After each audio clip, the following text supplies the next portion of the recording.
housekeeping, and I'm just reprimanding Dave about the condition of his cleaning cloth. It was wet this morning. Yes, but Dave, it's not white, it's brown. I don't at all. It was very dusty this morning, but it was rain. It was rain, Dave. So it did rain eventually. I might have been when I corrected you on when it was. It did rain. We're going to give the monitor a thorough clean now. Thank you very much. Dab a little bit on. Ooh, I might have a okay, and give it a good, jolly good clean, jolly good rub. Otherwise, it does. Dave is quite the perfectionist, you know. He's very, every now and again he'll say to Jamie, won't you just fix that piece of hair that's sticking out sideways, or won't you clean your monitor, or won't you make sure everything looks hunky-dory on the vehicle, all sorts of things. There you go, Dave. Does this live up to your standards? This construction. Connor and Steph.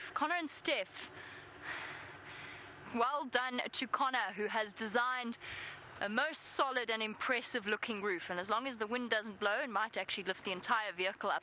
Imagine, we could start doing sort of drone-like safaris with the vehicle blowing around the Sabi sand. Mary Poppins style, just with a giant roof. But yes, that does mean that if I say, look Dave, look at the bird up there, yeah, we'll figure it out, we will. And we're testing it out today, in case it starts to rain. There was actually a bird flying there. Well done, Dave. Did you see the bird, Dave? It's there now. It's sitting in the buffalo thorn. Right. Where are these lions, Dave? Somewhere here. Apparently. We'll figure it out as we go along. It is predicted to rain more, and the skies are looking dark and ominous in certain directions, although there are patches of blue. And of course, we're always torn because we are loath to cancel a safari, which we won't be doing today, of course, because we're under a giant roof. But at the same time, any rain is a good thing. Lots and lots of good rain. Were you drenched this morning, Dave? Yeah. Yeah.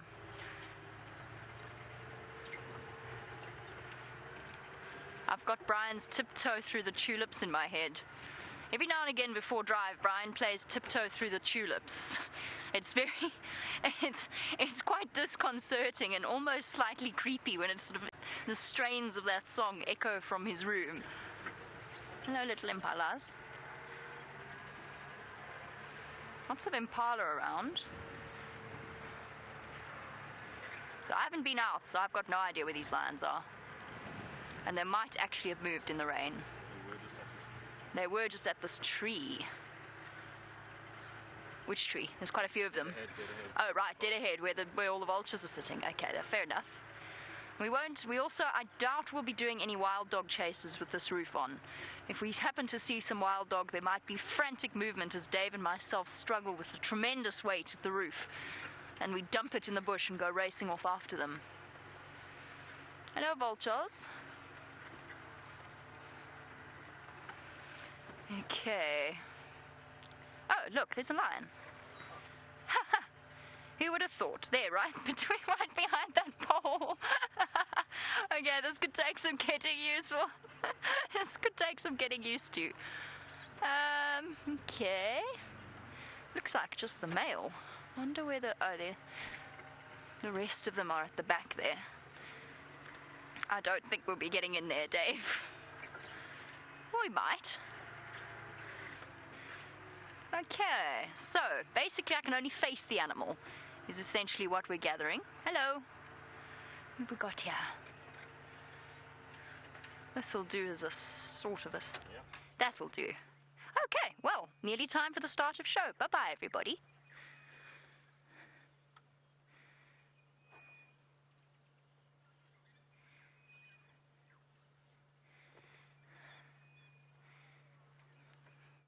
This program features live coverage of an African safari and may include animal kills and carcasses. Viewer discretion is advised.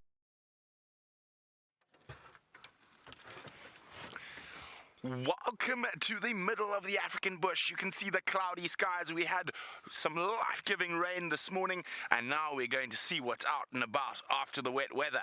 This is Safari Live.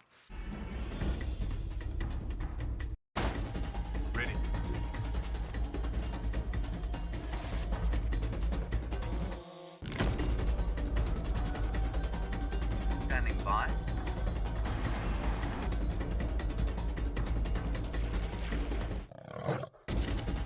Five, four, three, two, one. You are live, you are live. Wasn't that rain this morning absolutely magnificent? It was really, really great. We did need the rain. Now, it's a bit of a double-edged sword. Firstly, it makes tracking a lot more difficult. So, hopefully, we bump some leopards on the sunset safari. And on a good side is that bush should recover really quickly.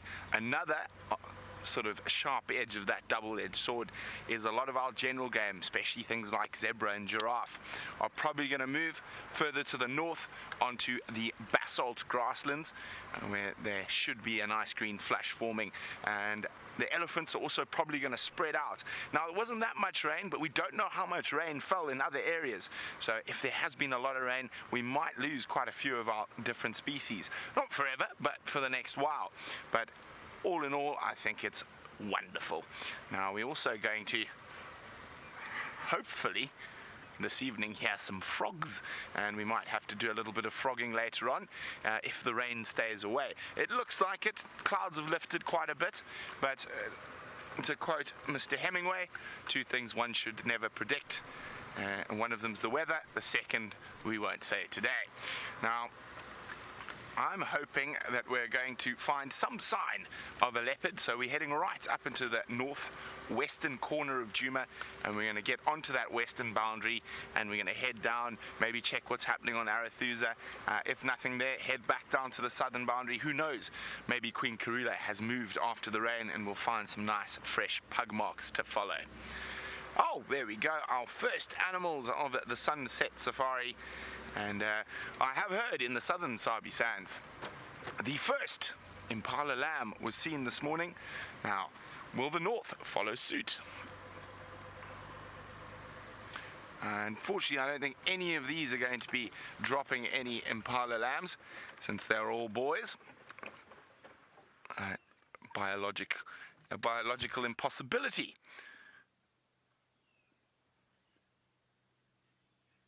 But they'll be very happy with the rain and the green flush that's coming through.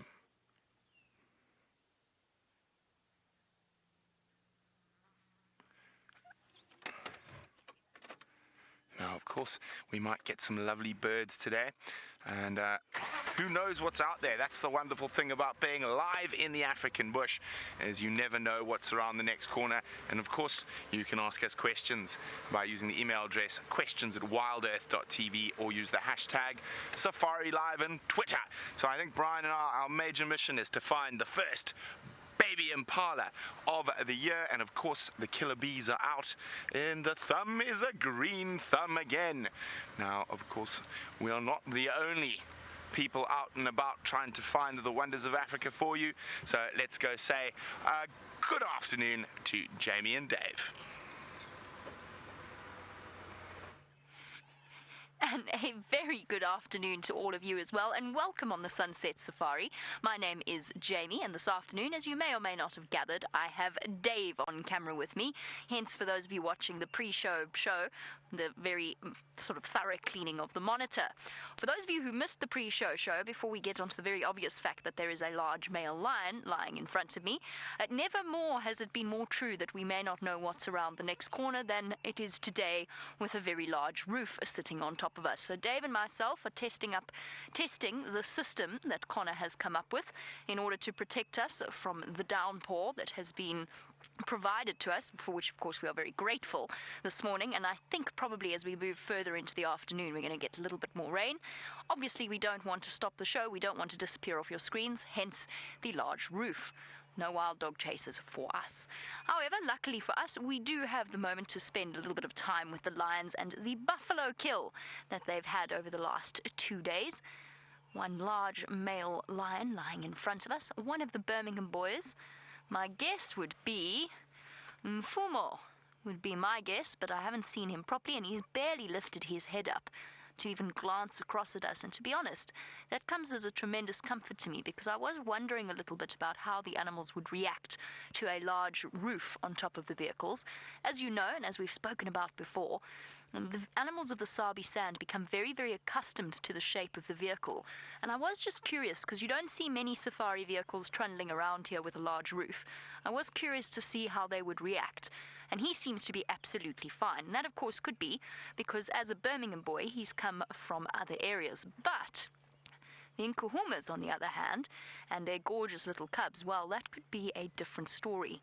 And I am interested to see the way in which particularly the lion cubs that are with this particular pride react to our vehicle. That being said, I don't think there's really any way for us to get any closer at the moment. And on that subject, for Steve in Australia sending through our first question, lovely to have you, Steve. You wanted to know if the animals are used to the sound of the vehicles or if they move off when they hear us coming. For the most part, absolutely. The animals are used to the vehicles. You can see with our lions, they are perfectly confident about us being in there and sort of in the vicinity of them. Not at all bothered, and that's because they've grown up with the movement of safari vehicles. We're like very large, slightly noisy, probably slightly smelly trees to them, or termite mounds.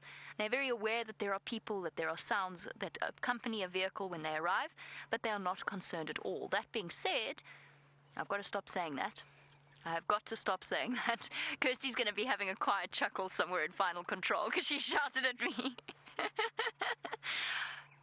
Scratch out the that being said and pretend I never said it, because it's becoming a terrible habit. And I can't say having said that either. On that note, don't quite know, I'm stuck in a habit now, I'm stuck in a rut. On that note, we don't drive too close to them. Sometimes you'll see, even with the most relaxed of animals, if we drive over a particularly noisy stick or something similar, they might lift their heads. And then, of course, you always get animals, or always the possibility of animals entering into the Sabi Sand, perhaps a dispersal leopard like Gajima, that aren't accustomed to the sound of vehicles, and they do occasionally move off. Gajima was a male leopard that was seen around Buffelshoek, and that takes a little bit more patience, a very slow approach, a very sort of considered approach to them. And I've just realized while I've been sitting here, I've got roof blindness, despite the fact that the sides are completely open. There's a lion there, Dave. There's another male lion. Do you see him there? Here we go. There you go. Roof blindness. Not looking around me just because there's a pole in the way is definitely not an excuse.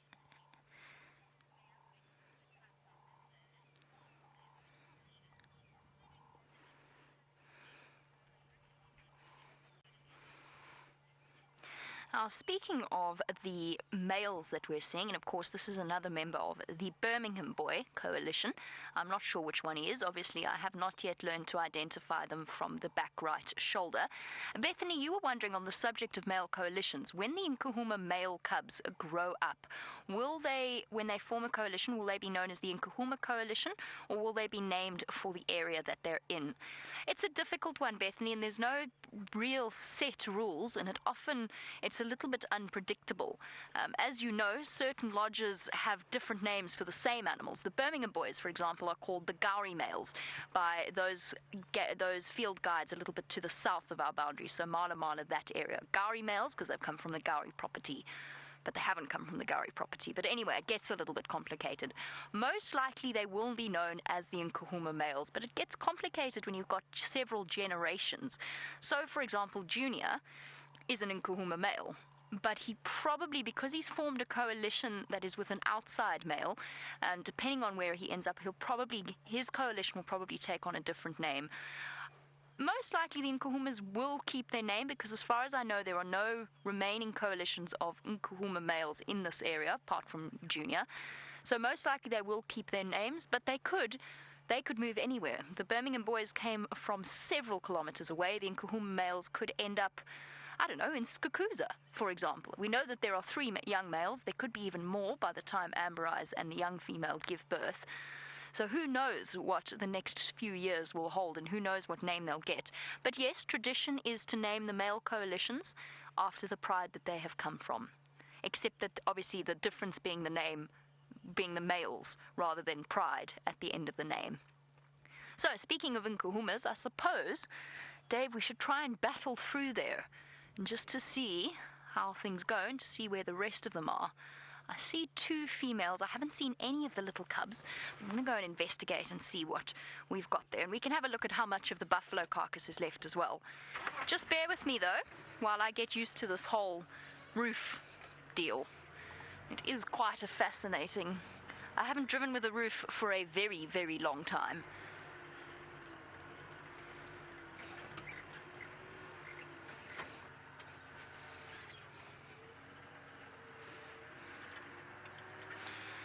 Now, of course, the Nkuhumas, as we go past this poor hapless... Uh-oh, Dave. Door's open. Oopsie. Well done, Dave. We've seen the Nkuhumas take down... They've basically become the bane of every buffalo's existence in this particular area. And they've taken down buffalo after buffalo after buffalo. Tracy, you want to know, is it because they prefer them, or do they go after other prey? And... the answer is they go after buffalo because buffalo are large. Certain lion prides will definitely have a better handle on certain sources of prey. Sorry, Tracy. Let's look at what's left of the buffalo just while we talk about this. Oh, sorry.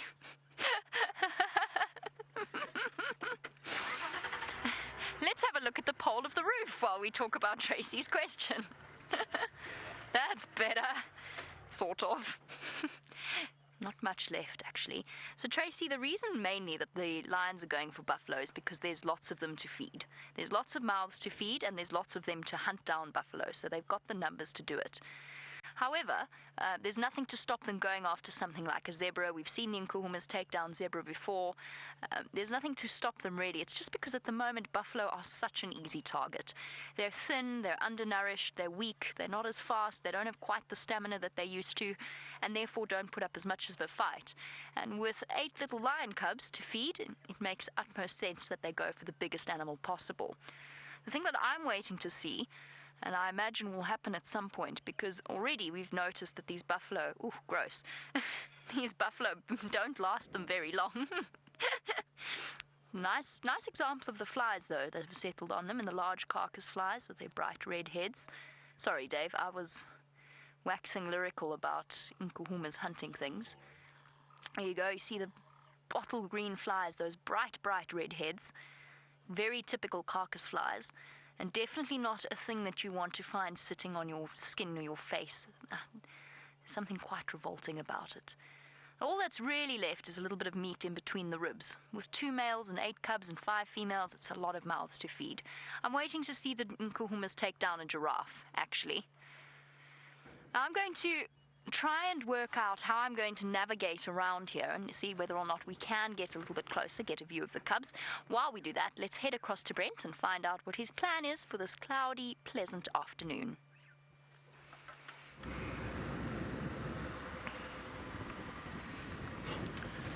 So Brian and myself have now definitely decided what our number 1 mission for tonight's Sunset Safari is. Can you guess? Do you know what the killer bees are hunting for today? Let me know. #safariLIVE, questions@wildearth.tv if you know what the killer bees are hunting for today. Let's go look on Impala Plains.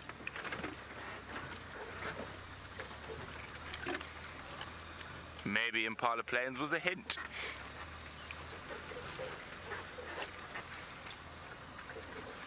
Well, of course, we're always looking for leopards.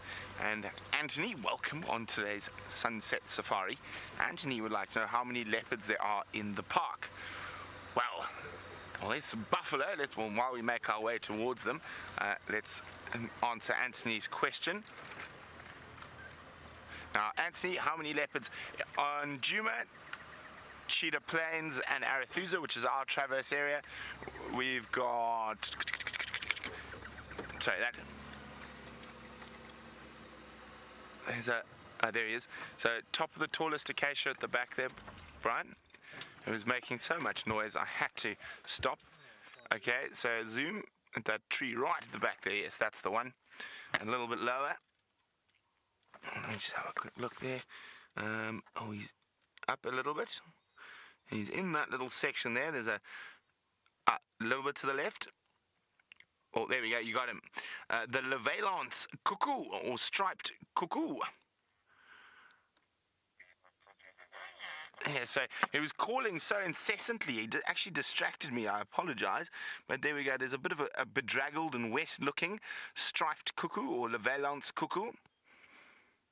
Very noisy bird. I'm just saying, I'm hoping he's going to call now. He was calling so incessantly as we were driving up. Well, no, he's not going to call.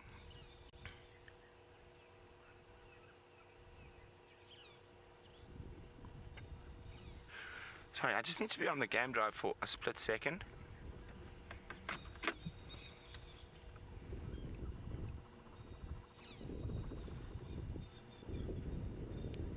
So I've just heard a report of something. So give me 2 seconds. Except people here really like the sound of their own voice on the radio.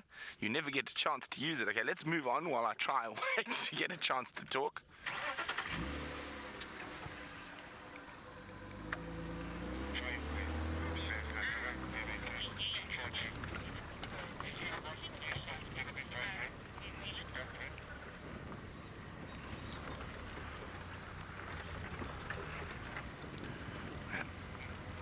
Okay, no, still no chance to speak. I haven't forgotten about the leopard question. Now, Aaron's asking, are we looking for woodlands kingfishers? We're not. We always are, but it's not our main focus for today. Well, these buffalo are acting a little bit skittish, so I'm going to stop a little bit further away. Elvis, sorry, what was that Nyamazane and what was the exact position?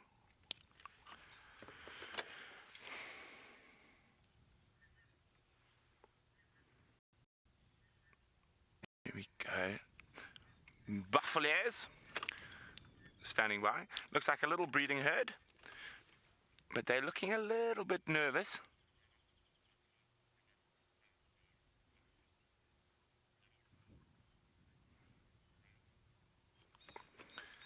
Copy, thanks very much, Andrew.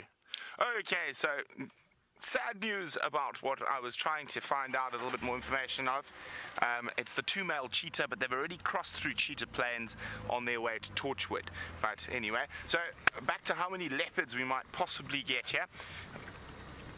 Within our areas that we traverse, on Djuma we see normally 2 female leopards, Shadow and Karula, and on Arathusa we can also see Salahesh. Now these are the ones we see regularly. Cheetah Plains we see Tundi and Nkanyeni, so that's 5 females. And on the male side we normally see Tingana, occasionally Anderson, occasionally Mvula at the moment.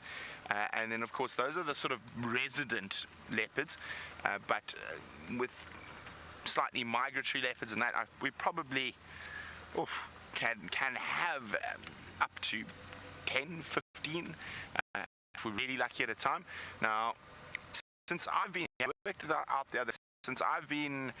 based on Djuma, I've seen, I think it's 27 or 28 different leopards in just under 2 years.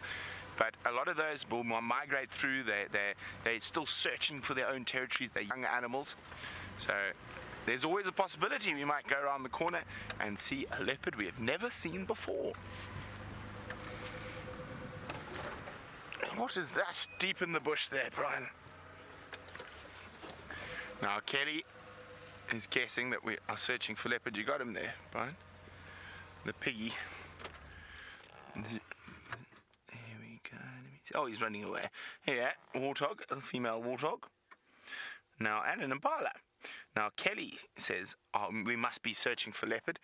Kelly, we're always searching for leopard, but today we're searching for something that we don't normally search for, and we don't see it a couple of times a year. Brian has spotted the impala. Around the back you can see the impala there, and if we go off to the right a little bit, there's some more impala, but we can't really see them through the thicket. But that might be the hint you need, Kelly, to figure what the killer bees are on the hunt for. And remember, if you've just joined and you want join in the guessing game to what the killer bees are hunting for. Hashtag safariLIVE on Twitter, or questions at wildearth.tv on email. Oh, I'm just... No. Not there. Who is best this year? Bees last year. Oh, we Trump. Ow. This year. Well done to Mike, Debbie, and Elaine, who are spot on. We're searching for the first Impala lamb of the season.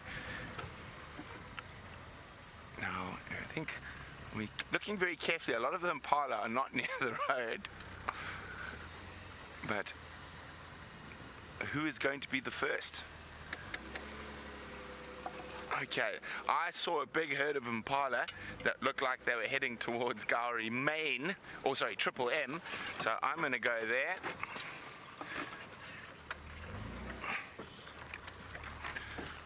While we do that, let's go back to those wonderful felines known as the Nkahumas. My plan is most definitely to get you back to those wonderful females, the females, not females, feline Nkahumas. I'd like to down through here in a long. I have to tell you, Dave, I'm not sure it's going to work out like that. Not with this roof. I know. I mean, I don't know why I'm still going forward, because I know I'm not going to fit through there. But I've sort of got this vain hope that we somehow accomplish it. But I think that I tried getting a closer, better view of the females. No such luck. We might have to return to the males and just hope that the cubs might pop up maybe a little bit of I don't really want to the drainage line wall just is so wet. The river, obviously, because of the way that the topography works, a lot of the water flow from underground sort of starts to sink in towards this area. And what that means is if we're not careful, it's very waterlogged. If we're not careful, we're going to make spots just like this far, far worse. Now, this is natural erosion that's happened here from the passage of the water. But now, add the fact that the soil is very, very damp, combined with the weight of our vehicle and the movement of the tires, and we're actually going to cause more damage than I think. Well, we're going to cause damage, and that we do not want to do. Backtrack. Slowly, because I can't see behind me. Yes, that does actually help. Thank you, Dave. That helps tremendously. Yay, now I can see. There was a giant curtain behind me, which would have made life very interesting as we went tumbling into a hole or into a large tree. Whoop. I'm definitely out of practice.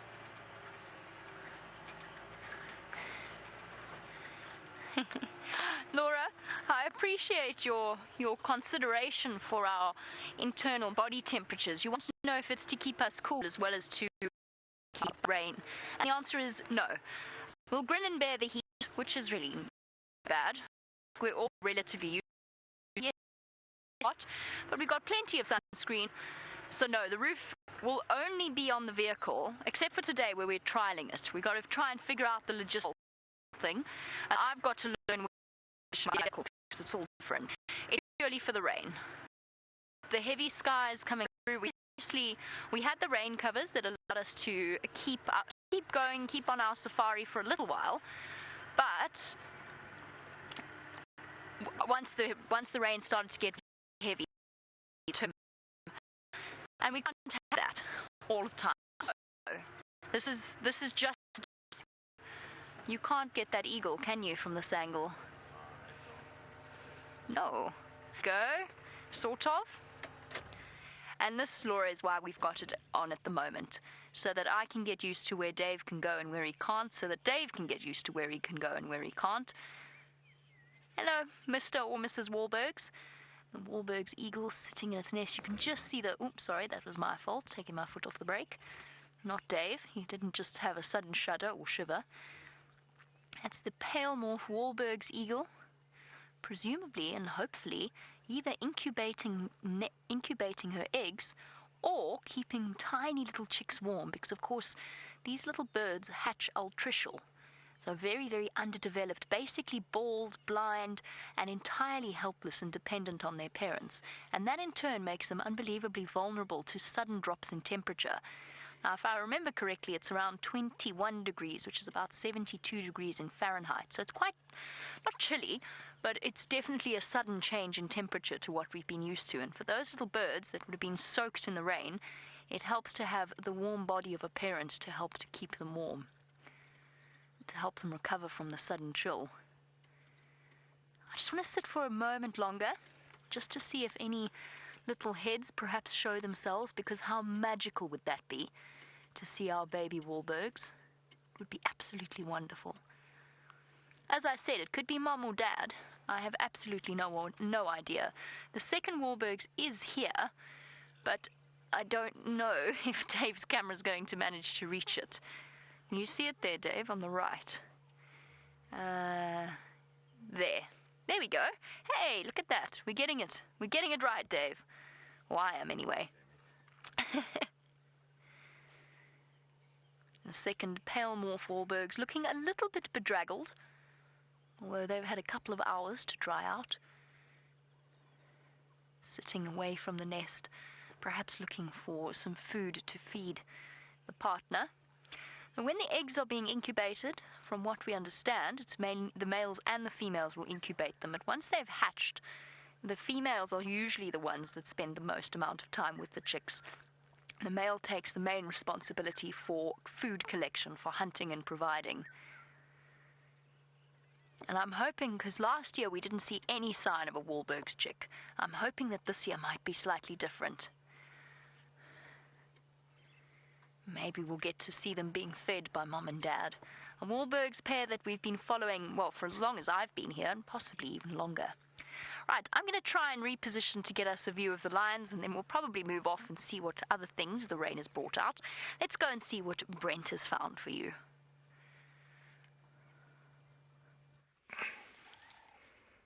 We have found some joyous creatures. Now, the reason we're sitting here quite far away from them is they have been playing. They are just full of the joy of life after the rain this morning, and it's the blue wildebeest, or a gnu. Now, come on, chase each other again. Don't get shy just because we've arrived. Now, often they're called the clowns of the bushveld, and when the mood takes them, they can be, there we go, they can be incredibly jolly. Because they are jolly funny looking, so they've got to make up for it somewhere. There's actually quite a big group. There's about 15 or so to the left of us and another 20 or so to the right, which we can barely see through the bush. But the ones on the left, which we're looking at the moment, seem to be the more playful of the two groups.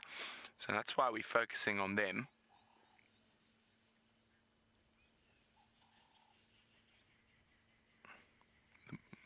The gnus.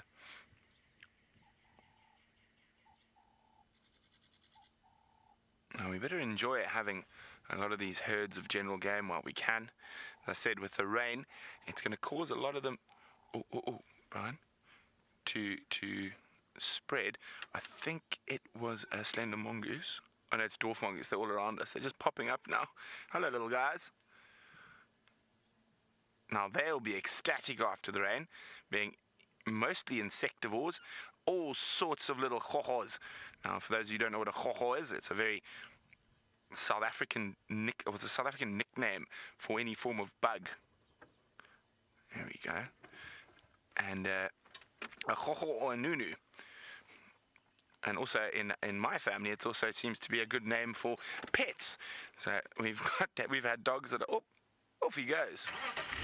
Let's try and move back. And also, a lot of the ground might be a little bit softer now, so they might be digging and scurrying. I'm just trying to see where the rest of the little business of mongoose are hiding. And they're going quite far from that.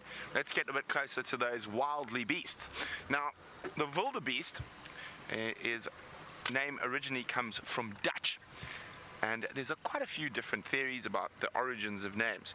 Now, when it comes to Africa and it comes to sort of the first Europeans to spend time in Africa, etc., the Dutch set up in the Cape. Obviously, there were Portuguese explorers long before, but were the sort of first permanent base, well, in southern Africa in particular. And if we break up the Dutch of a wildebeest, it basically means a wild cow. And I'm quite certain, and this is my theory, is by no means proven, that it would have been one of the first animals that would have been seen around the Table Mountain area and the grasslands there and the fynbos. So I think it looks a bit like a cow. So the early Dutch settlers referred to it as a wildebeest, a wild cow. Now there's so much life out after the rains, and we're going to hear lots of insects from now, and there's going to be a lot of bird activity as well after rains like this. And speaking of bird activity, as those wildebeest don't do too much, I'm just going to wait to see where he lands before I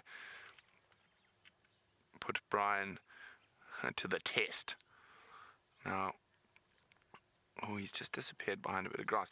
Now, you see the fork-tailed drongos there, Brian. Here we go. There's a pair of drongos in the terminalia. Now, if we come down and out a little bit to the right slightly, Brian, you can see a small, there we go, you see that small. Okay, we're going to go a little bit more to the right, and now it's sort of in the center. There's a sort of broken tree. We go right down to the bottom of it. You can see that little bit of movement there with that red cap popping up. Now I'm hoping it's going to pop, there we go, out into the open and give us a good view. Oh, there we go. Isn't that pretty? Even a little bit bedraggled. You can see it's definitely had a wet day. Oh, where'd you go? There it is. Now, a good one for our birders to start their grey matter steaming along. So who's going to be able to identify that gorgeous little bird that is now, oh, Brian's still got it, disappeared. I mean, the family, of course, quite obvious, especially when we see what it's about to do. Come on, show us. Oh, it's all forgotten. But it is a little woodpecker, but which woodpecker is the question. So if you know which woodpecker it is, hashtag safariLIVE on Twitter, or questions@wildearth.tv.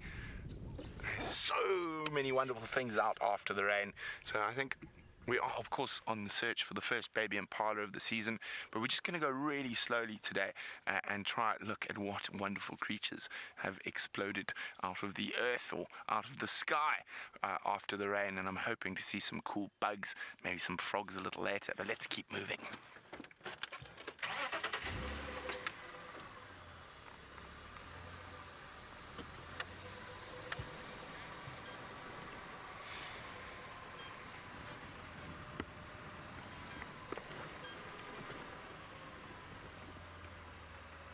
Okay, so Johannesburg this week had some massive rains in a very short time.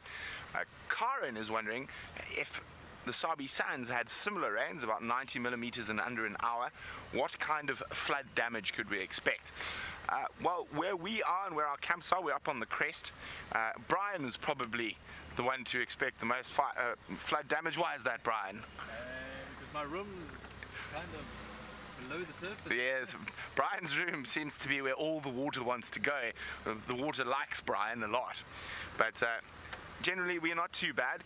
The roads will take quite a beating, but of course we do drive off-road 4x4 vehicles, so not that much of a problem. The biggest flood damage we can expect in this area is degradation of roads, so forming sort of erosion craters in the road and stuff like that. And certain areas, maybe along the river, a couple of years ago, some of the lodges that are right on the riverbed or the riverbank of the Sand River experienced some damage. They lost a few rooms and a boma or two. But all in all, the biggest problem generally when you have rain like that is getting people in and out. And so quite often a lot of the staff at the lodges don't live actually in the reserves. Some of them live outside the reserves, and getting home, there's often a lot of flooded rivers that you're unable to cross. So that's probably the biggest problem is moving people safely in and out of the reserve. Now, many years ago, well, both James and myself worked at a lodge called Londolozi, and the Sand River runs through the middle of the property, so you can drive on both sides of the river. but that river can come up in a matter of minutes. Even if there's been no rain here, if there's been rain up in the Drakensberg, it'll come down and you get stuck. Now, all the guides had been warned extensively. If you go north when it's raining, or if you go north when we think there's a rain, the river's going to come up, and you get stuck on the other side, it's your problem. Fortunately, James and myself were far too smart to be stuck, but there was another guide we worked with who got stuck on the other side, and there's no way to get around easily. So if that happens, the lodge charters a helicopter to take the guests across, and it ends up out of the ranger's pocket if he makes the bad call. Now, that might sound a bit harsh, but we were warned within an inch of our life, and if you can see what weather's coming, and to go across that river, because the river crossings, one's just a sand crossing where you drive through the water, and then there's a causeway, which is for when the water's a bit higher, but it's very, very low, and not too much rain would push that high enough that it would be unsafe to cross. Oh, Impala, Brian, are there any babies?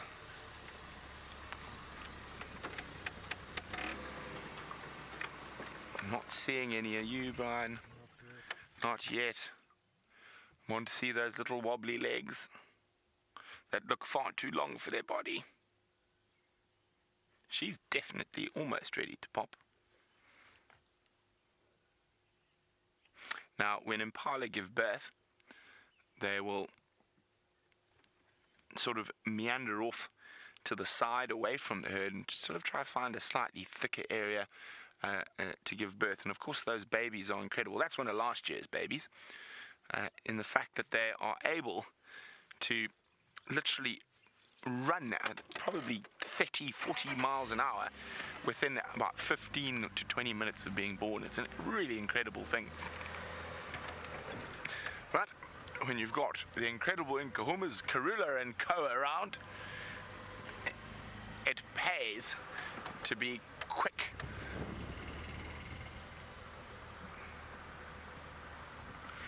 Well done to Jenny, who got that wonderful little woodpecker correct. This is indeed a little cardinal woodpecker, the smallest woodpecker species we get here in this part of Africa. Well, it seems like the rain has brought all the pigs out today. This is about the 4th or 5th group of warthogs we have seen today. There we go. Hello, guys. And look at that. Isn't that amazing? Look how white those tusks are looking today.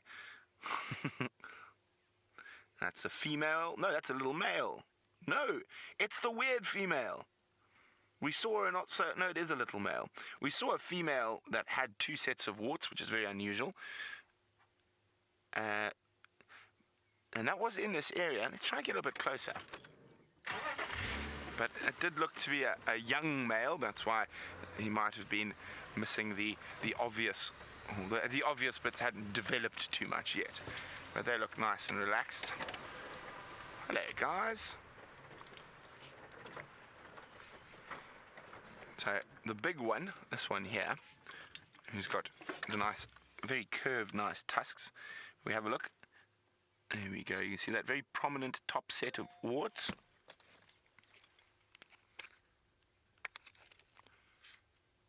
And that is a female. And she's got smaller, almost remnant warts down below. But now if we have a look at the young male, there he is. He's coming through the back there. 2 very big sets of warts. There they are. So that's a young male. And judging from size, maybe from last year, no, year before's babies. Here we go.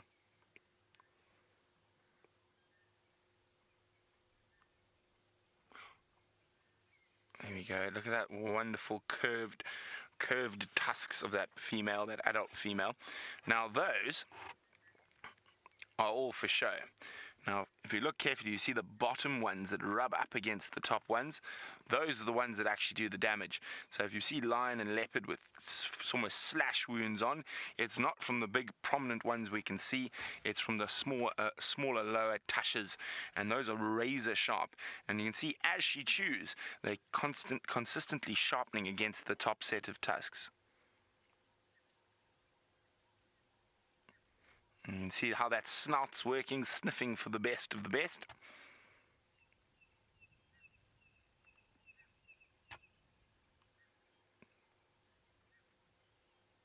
Munchity, munchity, munch.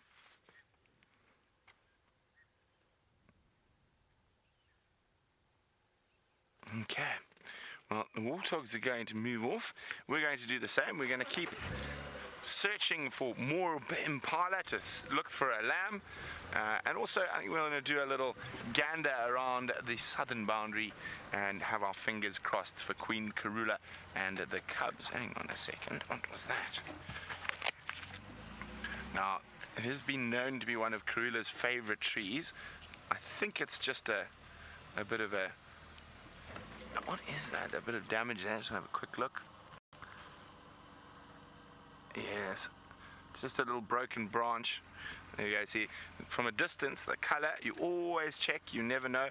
And we found Karula at that large milkberry many times in the past. It was also one of her favorite spots, apparently, before I arrived for leaving cubs, specifically Quarantine and Konuma. Now, the temperature's dropping quite a bit, and as the gets a little bit later in the sunset safari, and of course with rain all sorts of wonderful things come out, and Cindy in North Carolina is asking for some flowers. I think we're going to have to give the flowers a day or so before they really pop out, and let's just see. I was hoping it was going to land. You got it, Brian? There we go, it's going to land. So another thing, but especially if we have some sunshine over the next few days, we're going to see some incredible butterflies. And there we go. There's one of them, the broad-banded grass yellow. So you can actually see the black through the yellow there. So only when they open the wings do you see the inside black.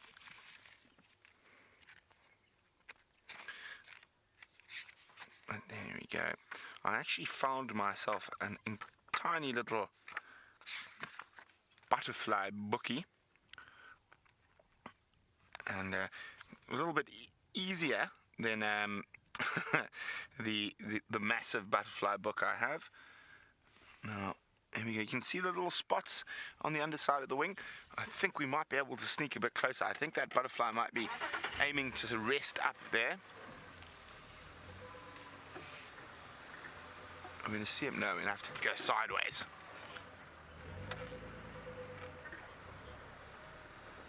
Well, Samantha says it's her first butterfly. Well, Samantha, hopefully this summer season we're going to get more butterflies than we managed to get last summer season. Now, how many did we get? About 20 different species on camera last year, Brian. So this summer season we're going to aim to beat that. There we go. Oh, we're right behind it now. Now you can see when we look from behind how camouflaged the butterfly is. Oh, and there's a millipede. So that looks like a good spot for the butterfly to spend the night, hanging upside down, protected from a bit of wind and whatnot there. Bye-bye, Songololo, which is the millipede. Now I'm just going to move again a little bit so we can try see it from the side.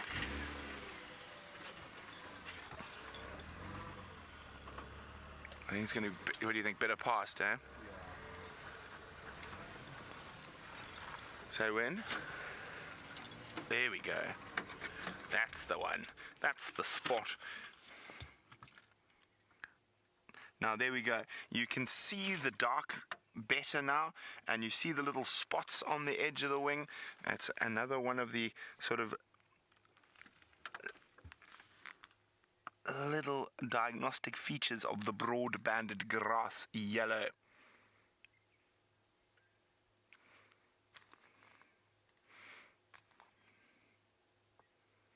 There we go. Not something we get to see. See how the wind's blowing in there and it's latched on. Now it's very lucky to see butterflies in this weather. They generally prefer the sun and shiny days. So I think that one might have been disturbed by the warthogs as they were feeding around, or by something else, and had to change its spot for having its snooze. Okay, well,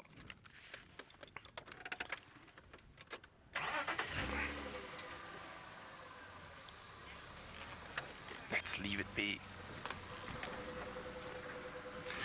Well done to James, who said he's decided to start a butterfly list, and this is number 1. I encourage you to keep a butterfly list with me.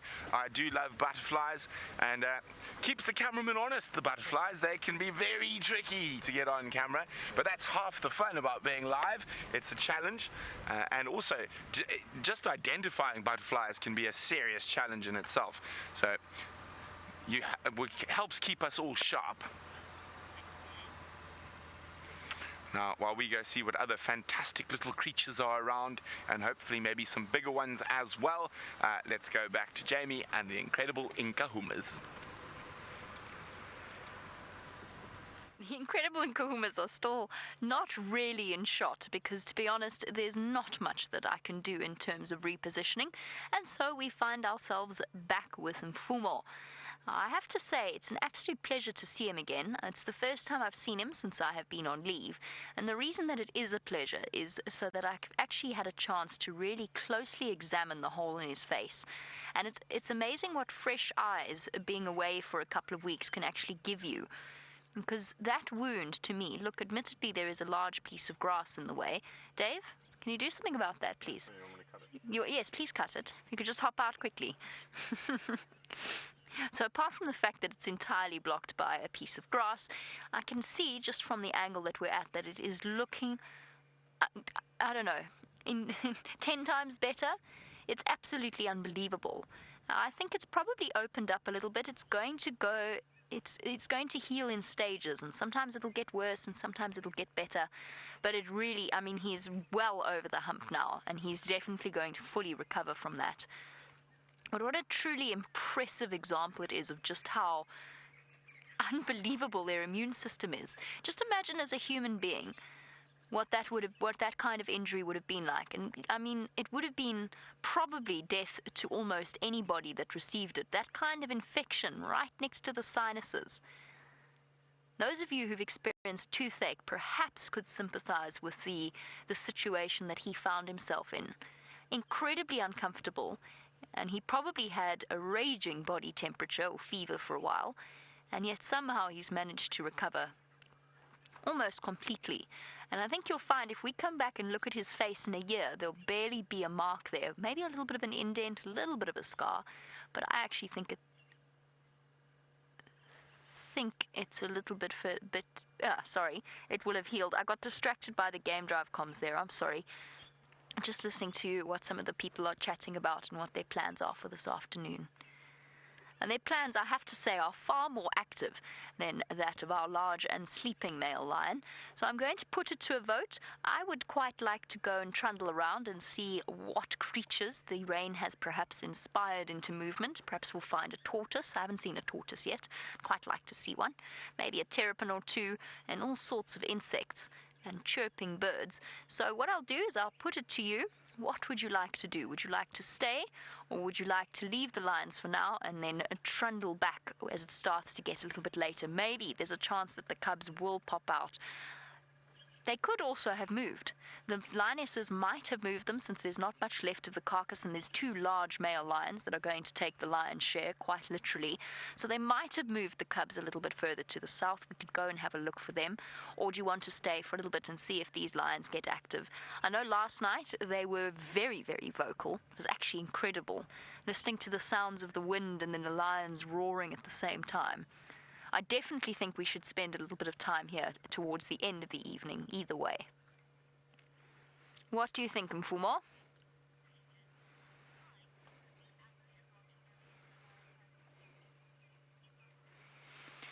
And Mike, on the subject of there being not much food left, you want to know what is the average number of days that a lion pride will take to consume a buffalo? No, we can't see the buffalo at all from our perspective. It's somewhere that way. Mike, it depends on the side of the lion pride, and it depends on if there's males with them or not. And we've seen the Nkuhumas take 4 days to consume a large buffalo bull. Now, with 8 cubs and with these 2 males, this buffalo when was this buffalo killed? When was it? It was a day ago. It was quite literally 24 hours ago, or just a little bit more than 24 hours ago, and already it's gone. So it really does depend on just how many lions there are. I couldn't possibly begin to give you an average because I actually, off the top of my head, don't fully know what the average size of a lion pride is out here. There are some lion prides that number 20 when they're all together, possibly even more, in the Sabi Sand. And then we've got the Nkuhumas with 5 plus 8, 13, plus 2 males, 15 lions.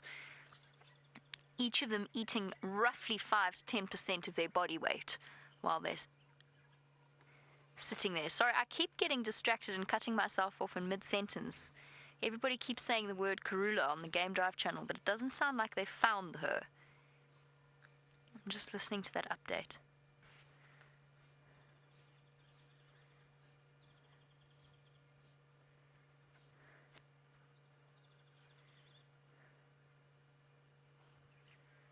Sorry, everybody, just listening to the update. Okay. Right. So the majority of you are saying that you're quite happy to go. I think that's a good decision. There's no vultures around here, so we can't sit and watch them perhaps come down and the lions chase them away as they were doing a couple of days ago with Brent. I think it's time for us to trundle around for now, and then we'll come back here a little bit later and see what the lions get up to, and hopefully, fingers crossed, those cubs decide to come out, because at the moment, it's just 2 females. But let's go see if perhaps they're further along the Mulwati drainage. That's also entirely a possibility. So while I layer up and extricate myself from the position that I'm in, let's head back across to Brent for an update on his side.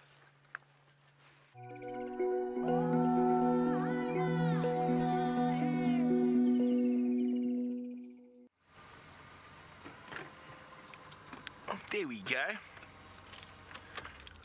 Hello, little Ellie. Now, it's the only one we can see. There should be a few more around. And feeding off a baby leadwood tree. Little female elephant. Now, we are also looking for Karula. This is the area. Apparently, she was seen in the rain somewhere around here this morning. I'm just trying to get an update on that at the moment.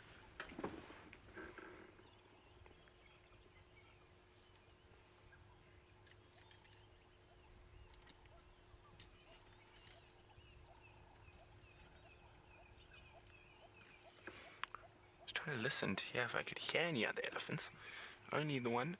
Oh, there we go. Brian spotted another. So there should be some more around. It's unusual to find a female elephant of that age by herself. So I'm pretty sure there's a couple around here. There's a really thick area.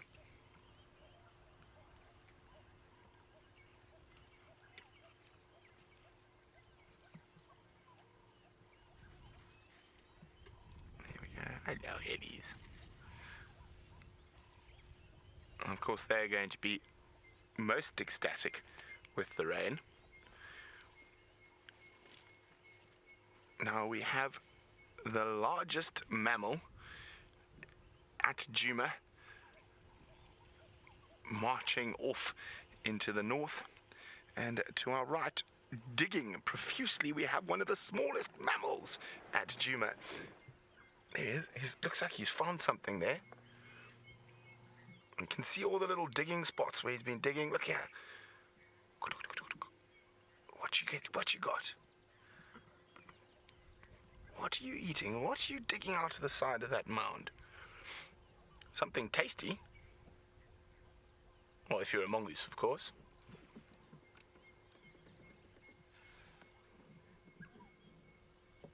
Something small, because we can't really see what's coming out.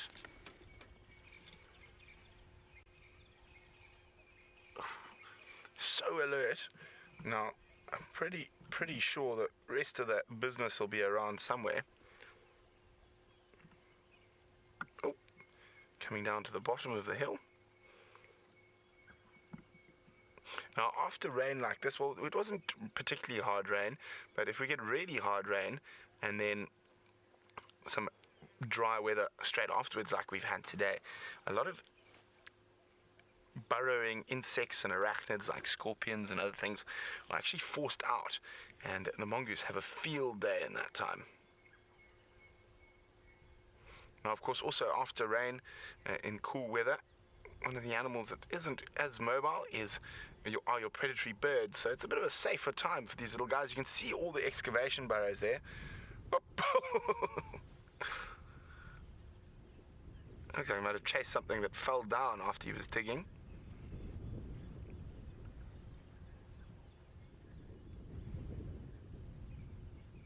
Well, even though he is on a termite mound, I don't think he's eating termites. That looks to be a dormant mound. I think we could see carefully on the ground there. He is eating termites. Well spotted, Kirsten in final control. Can see all the little termites, the little white termites, almost the same size of a grain of sand. Oh, there we go, he just snacked one.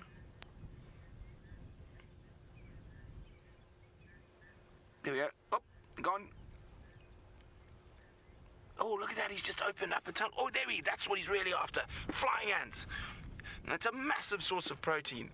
The future kings and queens. Oh, that one got away. That one might start a new mound. There we go. Well, Marisha said she was hoping to see some termites in flight. Well, this mongoose disagrees with you. He wants to see the termites in his jaws. I wonder where the rest of the business are. Look at that, it's incredible. So he's opening up the tunnels, looking for the tunnels that are holding the alates, which are the flying ants. Now those are the highest form of protein. Oh, down he goes again.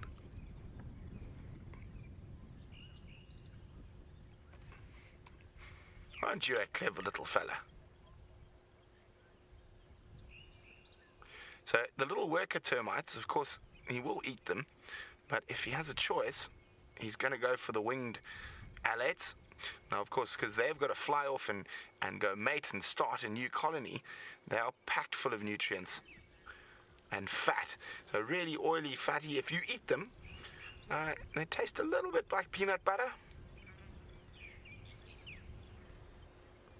And in quite a few parts in Africa, they're considered a delicacy for humans.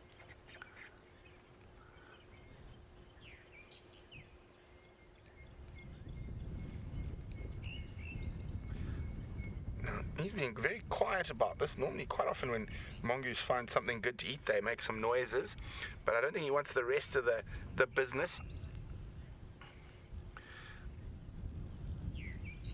Now, Mike is wondering, is he using his nose, ears, or both to find what's underneath?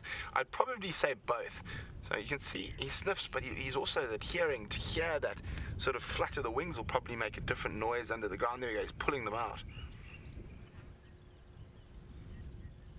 You can see, there we go, those are those aren't so tasty, the little guys, the little worker termites. Yum, yum, yum, yum, yum. See, there he is, sniffing, sniffing.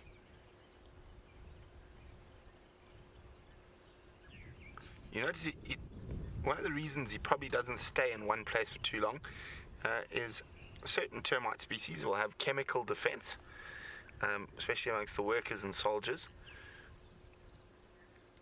Others will have biting defense. These are very small, so the soldiers aren't likely to have the biggest biting mandibles like some of the other species of termites, but they probably certainly have chemical defenses.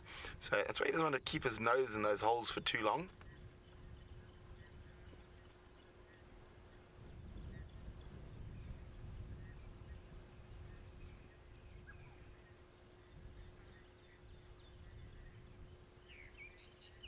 So he's trying to excavate a tunnel. So of course the termites have lots of little tunnels where those tunnels are, and specifically where the tunnels that are holding the alates are. Now this is a serious meal for a mongoose, especially after a drought like we've just had.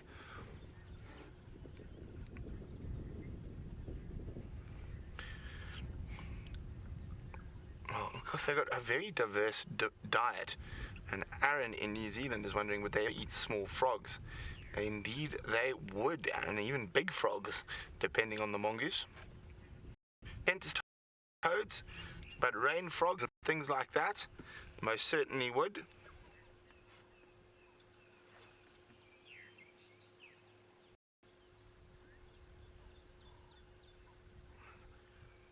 Now, this is one of the wonderful joys about just moving slowly through the bush, because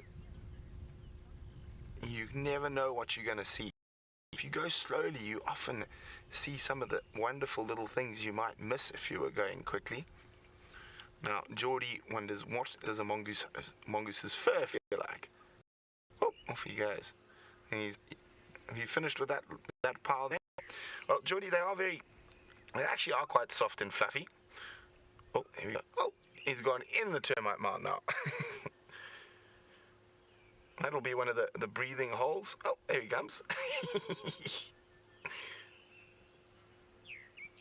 Busy little mongoose, this one.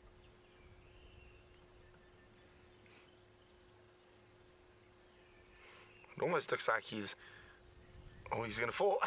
Yes, he is. It's a bit too steep for him there, even with those claws of his. It looks like he's used up all the easy spots to get in. He's trying to find other spots now.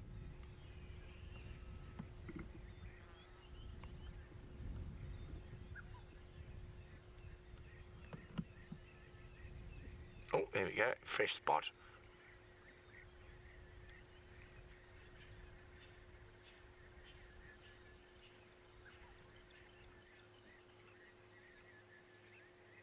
There you go. Oh, no, it's gonna get. Oh, now you got him.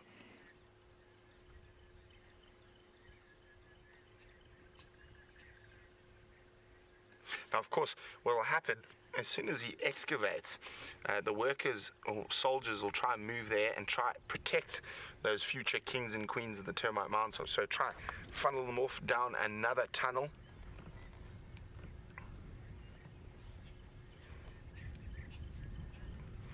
Now, I wonder if the crested barbet is coming to take advantage of anything that's dug up by the mongoose. Whoop, there he is. Might have seen the mongoose. No, he's off. Certain bird species will take advantage of things dug up or disturbed by other animals.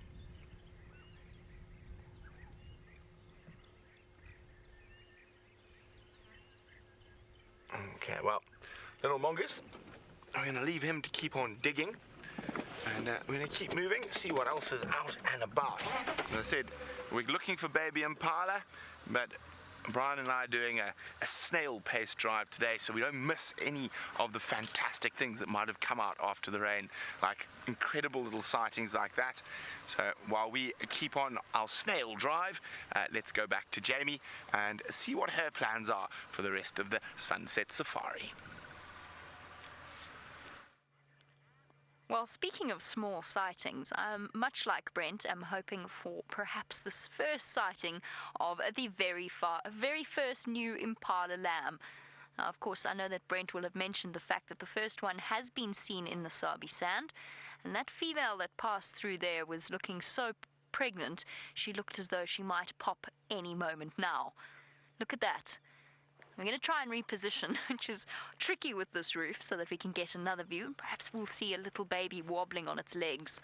Now, I heard that there was a bet going as to when the first impala lambs are seen on our live safaris. Not born. I think it should be the first impala lamb that we see. And my date is going to be... What date is it today? Does anyone know? I think it's the... I don't know. 11th. It is the 11th. Well, I'm, for sentimental reasons, Dave's getting chilly there, sneakily trying to get his coat there. That didn't work, Dave. You were seen. For sentimental reasons, my friend is going to, or due to have a baby on the 15th. unless it pops out early. The exact due date is the 15th. She's going to have a Caesar. So, for sentimental reasons, I'm going to choose the 15th of November as my date for the first impala lamb that we see on our live safaris. And so it is written. Indeed. Excuse me, do you happen to have any babies? Of course, most of you will know, but for those of you who perhaps have only started watching these live safaris in recent months, impala and other antelope have a tendency to give birth early in the morning or in the middle of the day. And those two definitely aren't going to be giving birth, given that they're both males. But antelope do that. That one, by the way, on the right is probably about a year old. Antelope do that because for an entirely logical reason. On a summer month, when they do start to give birth, the chances are that on a hot summer's day, predators are not going to be wandering around. And what that means is, for the little lambs, they've actually got a grace period to learn to use their legs and to get that coordination, to be able to get up and run around, and most importantly, run away from predators. The best time to see new babies, or possibly even live births, which we have had before, is first thing in the morning and maybe even the middle of the day. But towards the evening, it's unlikely.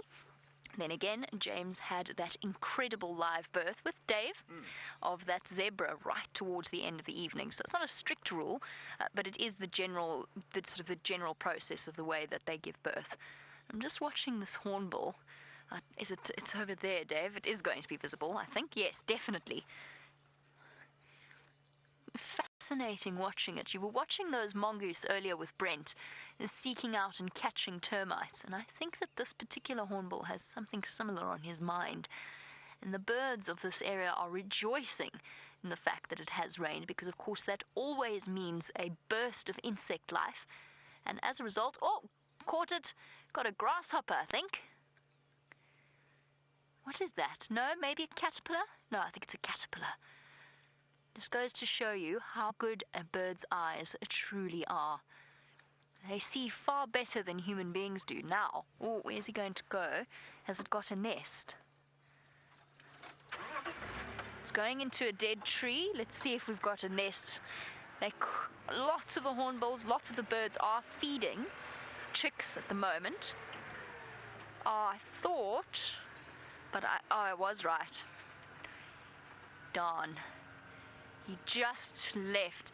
I think the nest, he's already fed the chicks now, or perhaps the female, is in this dead tree in front of me. There we go, there he goes. He's in that tree again. He's towards the base there, Dave. Up a little bit, there he is. There he was. And such is life when you're filming live wildlife with wings. They have a tendency, your subjects have a tendency not to stay where you thought they were going to.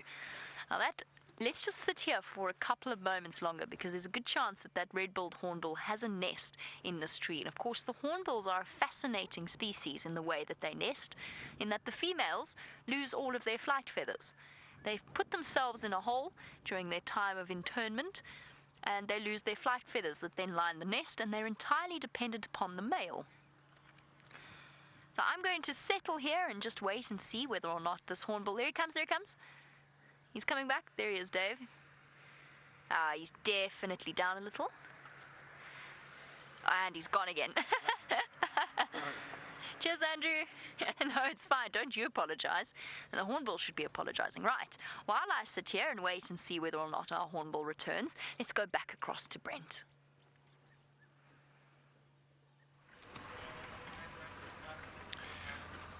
So we are on our southern boundary, searching for Queen Karula, and of course we're doing the snail drive today, which means we are looking for everything that might, or anything that might have come out after the rain.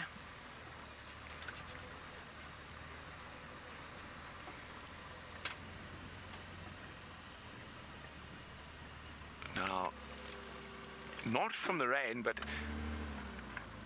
there's a marula tree there. It's got a very distinct,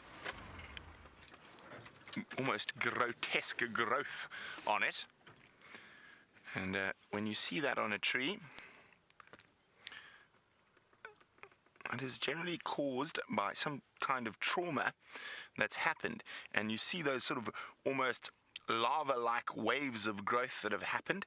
It's caused by a growth hormone in trees called globulin. It does look like a bit of a glob, so quite well aptly named. Impossible to say exactly, but if I had to guess what the cause of that was, I would say there was a mistletoe plant, a parasitic plant that had laid its roots into the tree there, and with the trauma that those plants cause, it causes that tree to produce that growth hormone, and you get those sort of bulbous globular growths on trees. And when a tree dies, and not so much in marulas, but in harder woods like scotias or boer beans, there we go, that's the English name, they create quite beautiful things, and they're often called wood roses.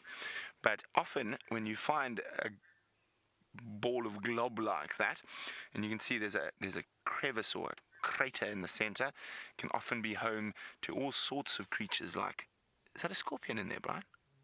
Oh no, it's just the shape of the, oh, I almost thought, as I was going to say, good homes for scorpions and birds, snakes and other things. Now, isn't that funny? That little gap in there looked like a scorpion tail from a distance.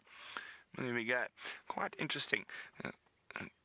Now, I'll see if we can find you some mistletoe that's actually growing. Might be some in flower at the moment, you never know.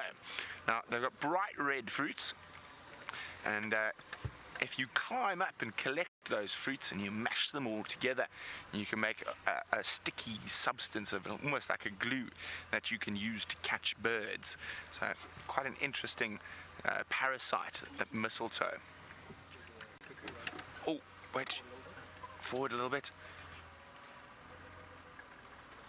So when I haven't said, oh no, sorry Brian, I was late. Oh, look at it go. It's going to land again. Oh, it's landed low. You got it? We're going to get a gap. I don't want to disturb it. That's quite an interesting looking one. Aha. Oh, off it went. But anyway, it was African or European cuckoo, Brian. Oh, African indeed. The European cuckoo has a little bit of yellow at the base of its bill, and so that was an African cuckoo. I haven't seen a European cuckoo yet, not to say they're not here, but they are silent in Africa, so they don't call, where the African are quite prolific callers in this part of the world. And we said we're focusing on the tiny today. Oh no. You see it, right? Okay. Okay, I've lost sight of it now as well. Oh dear. And it was minute. Well, it was there somewhere. Oh, I think I got it. Up a little, wait, come out a bit. There. I think that's it. No, there it is, yes, there. That little white dot. That looks like, is it? Yes, it is. How's that for camouflage? Now, I'm not sure which moth that is, but it is a tiny little moth, and it almost looks like a bird dropping, which is probably its defensive mechanism. Now, I'm going to try get out of the car so you can see it. It was a very fast mover. Now, I'm going to show you. I'm going to get Brian to stay a little bit wider on it. So, it's the way when I first saw it flying, it's part of its defensive strategy. So I'm going to explain it now. So, sorry, I'm in your way there. So what happens is, now it's probably quite scrumptious if it gets spotted by something that wants to eat it. But it's got that amazing camouflage, and you can tell that it's quite scrumptious by its camouflage, number one, and by its flight pattern, number two. Let me just see how wide you are, Brian. Okay, so when it takes off at incredible speed and lands at incredible speed, and that is to confuse any predator that might come too close to it. Okay. And then it just goes boom, and it drops. It actually closes its wings and drops down, and then that's its defensive flight pattern. It's amazing when you get out and you look at things. Okay, I don't want to scare it. Let's try a stick. So, Brian, right there. You see it?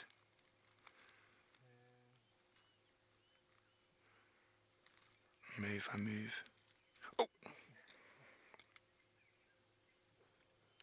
Let's try get him up. Jump, jump, jump, little guy. There he is. Got him now.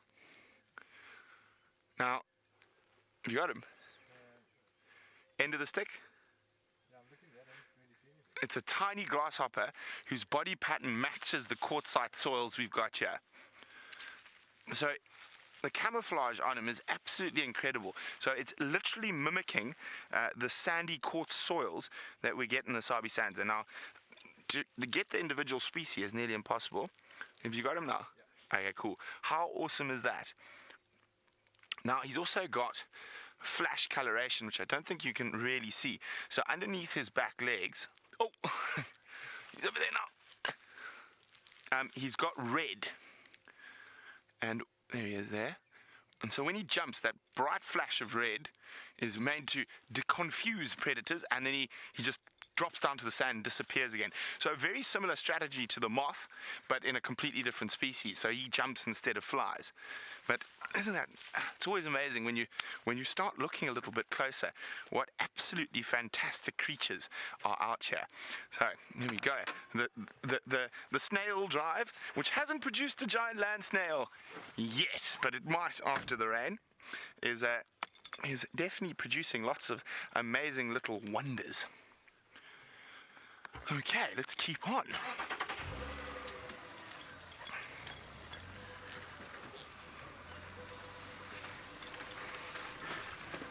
Well, apparently there's some disbelief about the eyesight. Now, your eyes are a muscle like any other muscle in your body. The more you train them, the better they get. Now, a great example of this is if you come on safari as a guest, your first sort of 2 drives, you sit there going, what is that guy pointing at? I can't see anything. There's just trees and bushes. But after your 4th or 5th day of safari, your eyes start learning to pick up different things, and you're looking for something that just looks slightly out of place. It's a difficult thing to explain, but as I said, you can train your eyes just as you can train any other muscle in your body. So it's always fun to do this. And then, oh, more impala, fingers crossed. I can see females, no babies, no babies. Oh dear.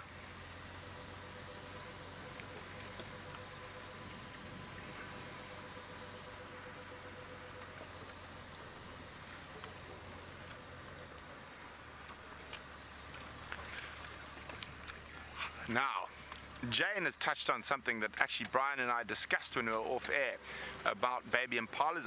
I'm going to say there's going to be less baby impalas than normal this year. And Jane, yes, I do think there's going to be an increase in stillborns and probably quite a few miscarriages that have already happened due to the drought conditions. But impala are such incredibly hardy animals that... oh no, sorry, I thought I heard a cicada close to the car.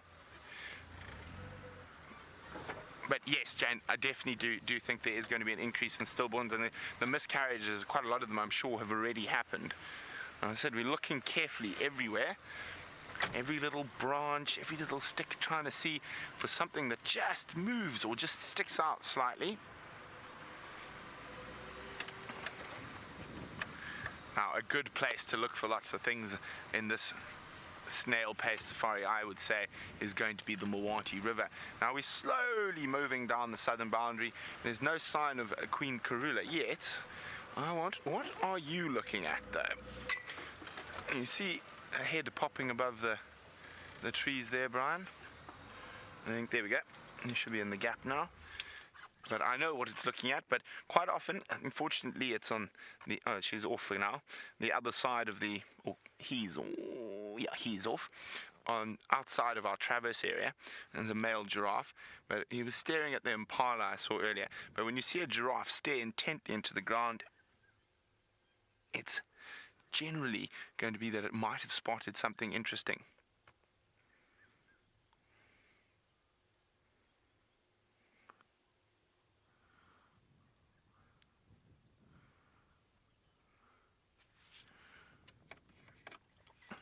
Look at that.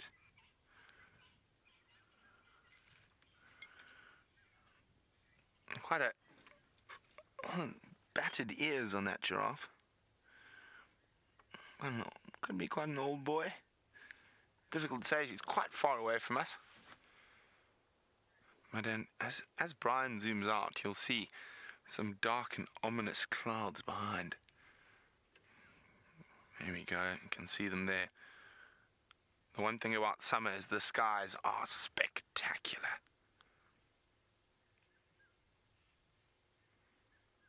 Okay, let's keep moving.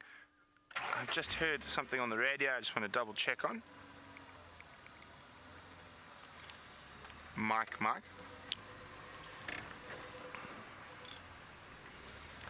So, Mike, what was that update about Tingana?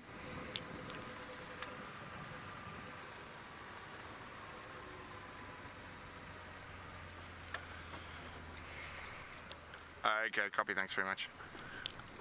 Okay, so Tingana has been found, unfortunately, in Torchwood, quite deep into Torchwood as well. So, alas, good news is that from that area, he normally heads north towards Buffelshoek Dam. So, we'll hopefully in the morning, maybe we'll find a sign of him. Now, we're coming down towards Twin Dams now. And if I remember correctly, Jamie told me there's a bird's nest not too far from us.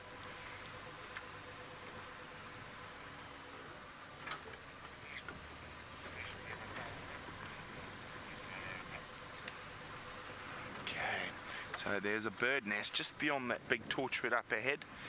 And so I haven't seen it yet. Jamie's just told me about it, so hopefully we'll be able to spot it. Oh dear. Naughty elephants. Causing trouble in the road again. Never fear. That's why we're in 4x4s. We just go round.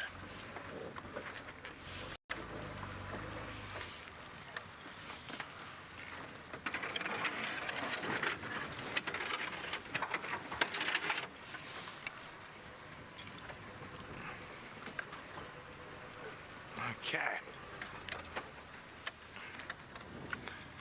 Here we go. Now there's a dead terminalia or silver cluster leaf that apparently this nest is in.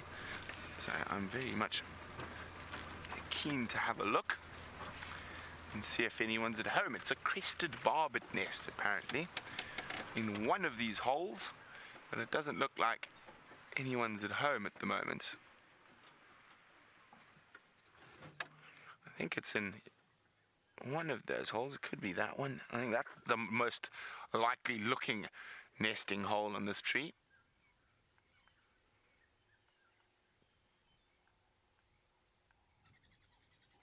But alas, nothing there. Now, we're in an area we definitely might have to come to after dark tonight. Oh, there's a crested barbet.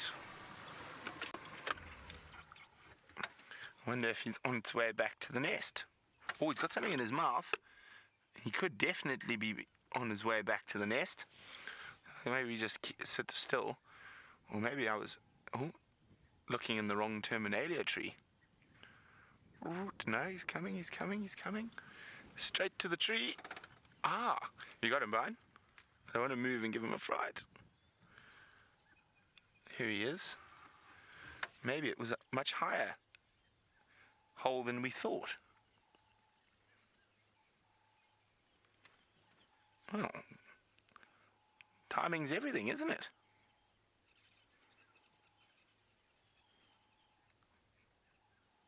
Oh, exquisitely beautiful. What is it? Is this termites? It's termites. Look at that massive termites he's collected. Oh, it's the bottom hole, right down. We're all wrong. Sorry about the wire. But he is behind us, and I don't want to move and scare him. Look at that. So it was a hole we didn't even expect. Gone off to feed the babies. There he comes, back out again. Thank you, Brian. Wow, off he goes. Wow, that was awesome. Thanks, Jamie. And look at that, he had a bill full of termites. There we go.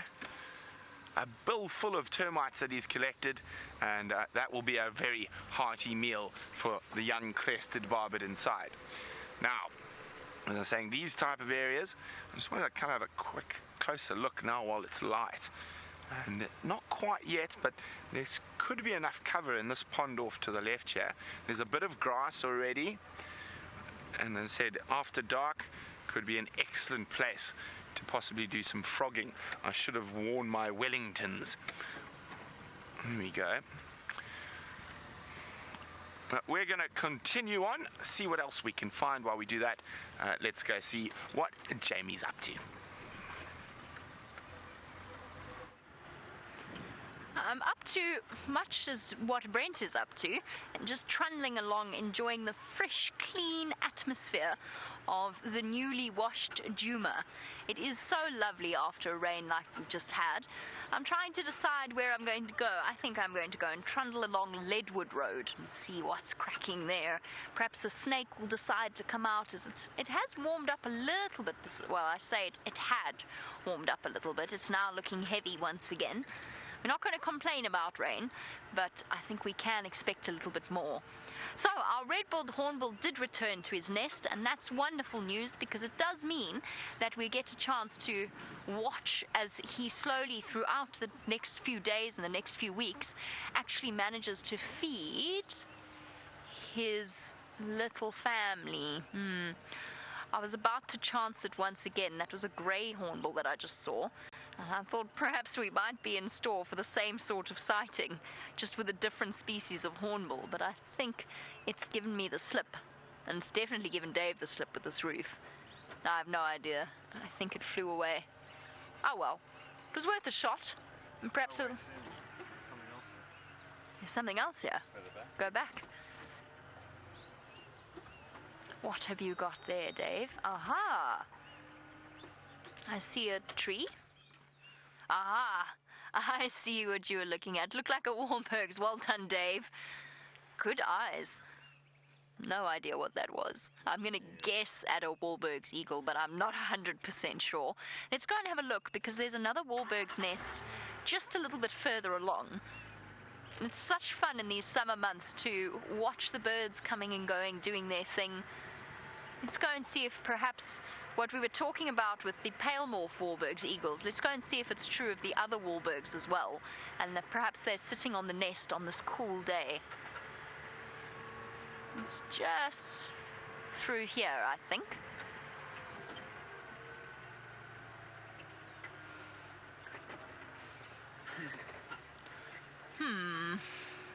There's the nest, and the roof is in the way. Okay, takes some getting used to. Oh, crunch.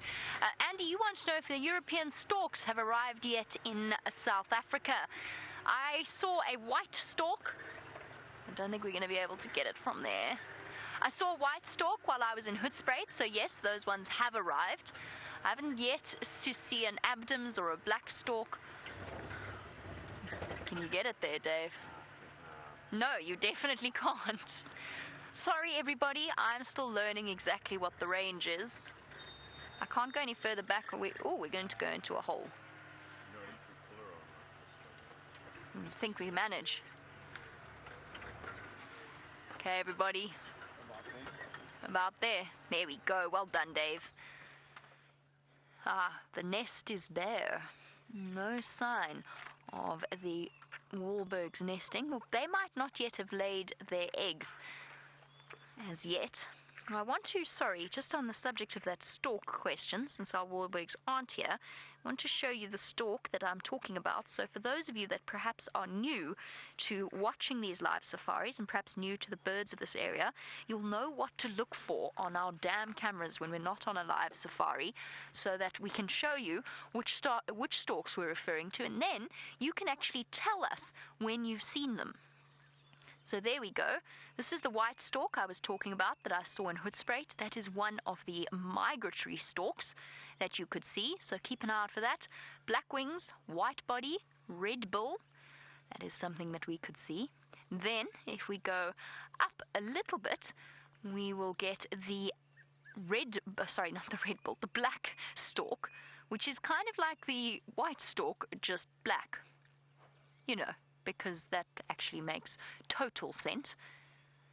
You could see a woolly-necked stork, which, if we go up a little bit, we could see as well. So there you go, with its woolly neck, unmistakable actually. And then, if we have a look at, go down here, here's a stork that you may not get to see, but it'll help us if you keep an eye out for it on the Djuma Dam camera. And those of our regular viewers can actually help you out, I think, if you happen to be watching, if you find yourself at a loss with what to do with your time. The Abdam's stork, which is an intra-African migrant. So these are the black stork. The black stork is. The Abdam's stork and the woolly-necked stork are not European storks. They're intra-African migrants. But the white stork and the black stork are storks that go... The more you start to say the word stork, the weirder it gets. Stork, especially in a South African accent. I must try and keep control of my South African accent. I've completely lost my train of thought. Something about storks. Black stork and yellow-billed stork you might see in Europe. The end. And yes, they are back. My apologies for my complete loss in ability to speak words that make any sense. Done. Hope you got that all. New viewers, if you wouldn't mind helping us out, keeping a lookout for those birds on our dam cameras. And of course, first person to hear a Woodlands kingfisher gets a prize. I'm afraid we won't be able to actually ship out a prize. Just to clarify and to open up a disclaimer there, we will not be sending you an actual prize, but you will gain our respect and admiration if you are the first person to hear a Woodlands kingfisher. They've still not got back. My guess of the 3rd of November was clearly a little bit off.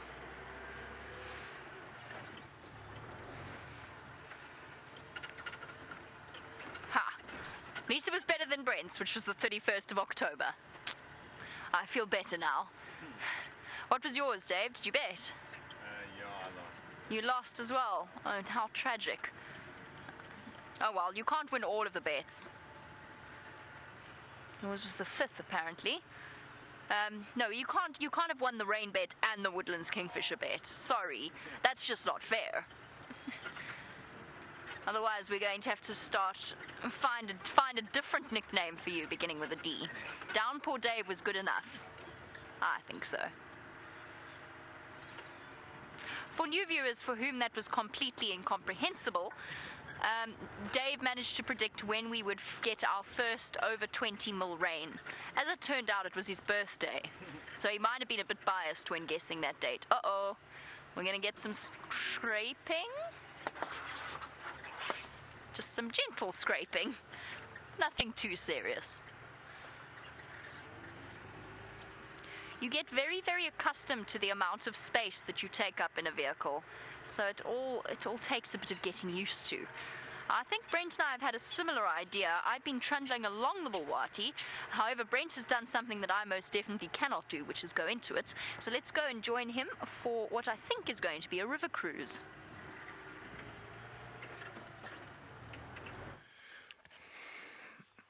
Well, we decided, we're looking at all the small things, and there's a small thing that's flowering.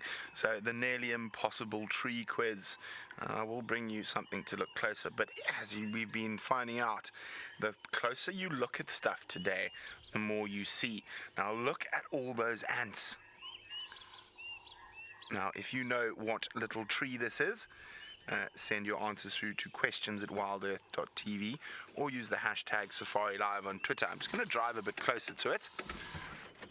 I was going to pick a flower till we saw all the ants on there.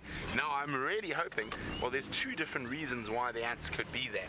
They might be after the nectar from that particular flower, but there could also be, and we're only going to find out if we get a bit closer, if there are aphids that they might be nursing or tending to get the sweet honeydew from. So I think that's about as close as we can get. Brian, how's that? Okay, now let's have a closer look. I see them crawling all over those beautiful red flowers. It looks like they might be after the nectar. I'm going to jump out of the car and see with my eyes a little bit closer if there are any aphids or other creatures that might be there.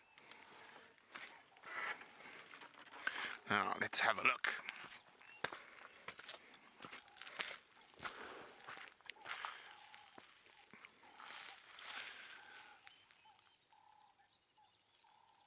Now, it looks like they are only going after the flowers themselves. So you can see these ones have opened. These are still closed, so they're still going to open. And all the flowers, there are not too many flowers open yet on this particular little nearly impossible tree. I nearly said its name, but I'm not sure. I think this is which ant species this is. Let's have a closer look. And they look to possibly be one of the... No, I'm not sure which ant. It might be related to the cocktail ants. You can't... I don't know if you can see here, Brian. There's a sort of browny reddy thing there. Sort of. So that's their nest, actually. There's a couple of them around, but that seems to be the main nest of theirs that they're actually constructing. Oh, no, I'm getting upset. There's some soldiers with some big, well, for a little ant, big jaws. Well, I'm really fascinated. They look like they might be one of the cocktail ants, but I'm not 100% sure. But they are definitely going after the sweet nectar of this particular nearly impossible tree. Now, there's no ants up here to bite me, so I'm going to get the leaves. Now, this tree has a big cousin, a much bigger cousin, and that's the hint. And it's also got a very similar leaf shape, so they are compound leaves, and they are opposite. So you see where one leaf comes out, directly opposite another one comes. So here we go. This is quite a difficult one, but we'll see if we've got any tree fundies out there.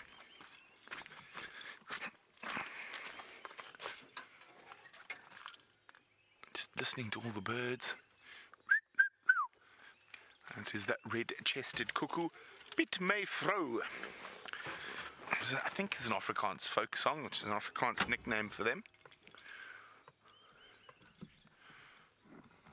Now remember, if you know what little tree that is, hashtag safariLIVE or questions@wildearth.tv. Wow, that was quick. Judy H, you are definitely on fire with your plants today. Spot on, the dwarf boerbean. So, of course, the big boerbeans, or the weeping boerbeans, are the older, I mean, not the older, the bigger of the two scotias we get here. So, Scotia brachypatella is the weeping boerbean.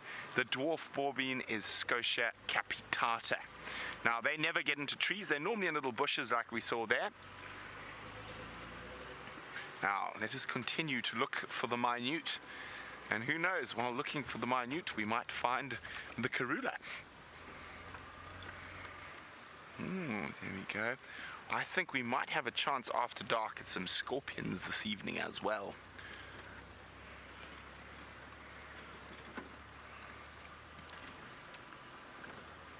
Now, another reason I'm driving down the Mawati River is because the rain has compacted a lot of the roads, making tracks very difficult to see. But on the soft sand, if Karula has crossed, she was seen around Buffelshoek Dam apparently during the middle of the day, and if she's come back towards where she might have left the cubs, I'm hoping that her tracks will cross the Mawati at some point.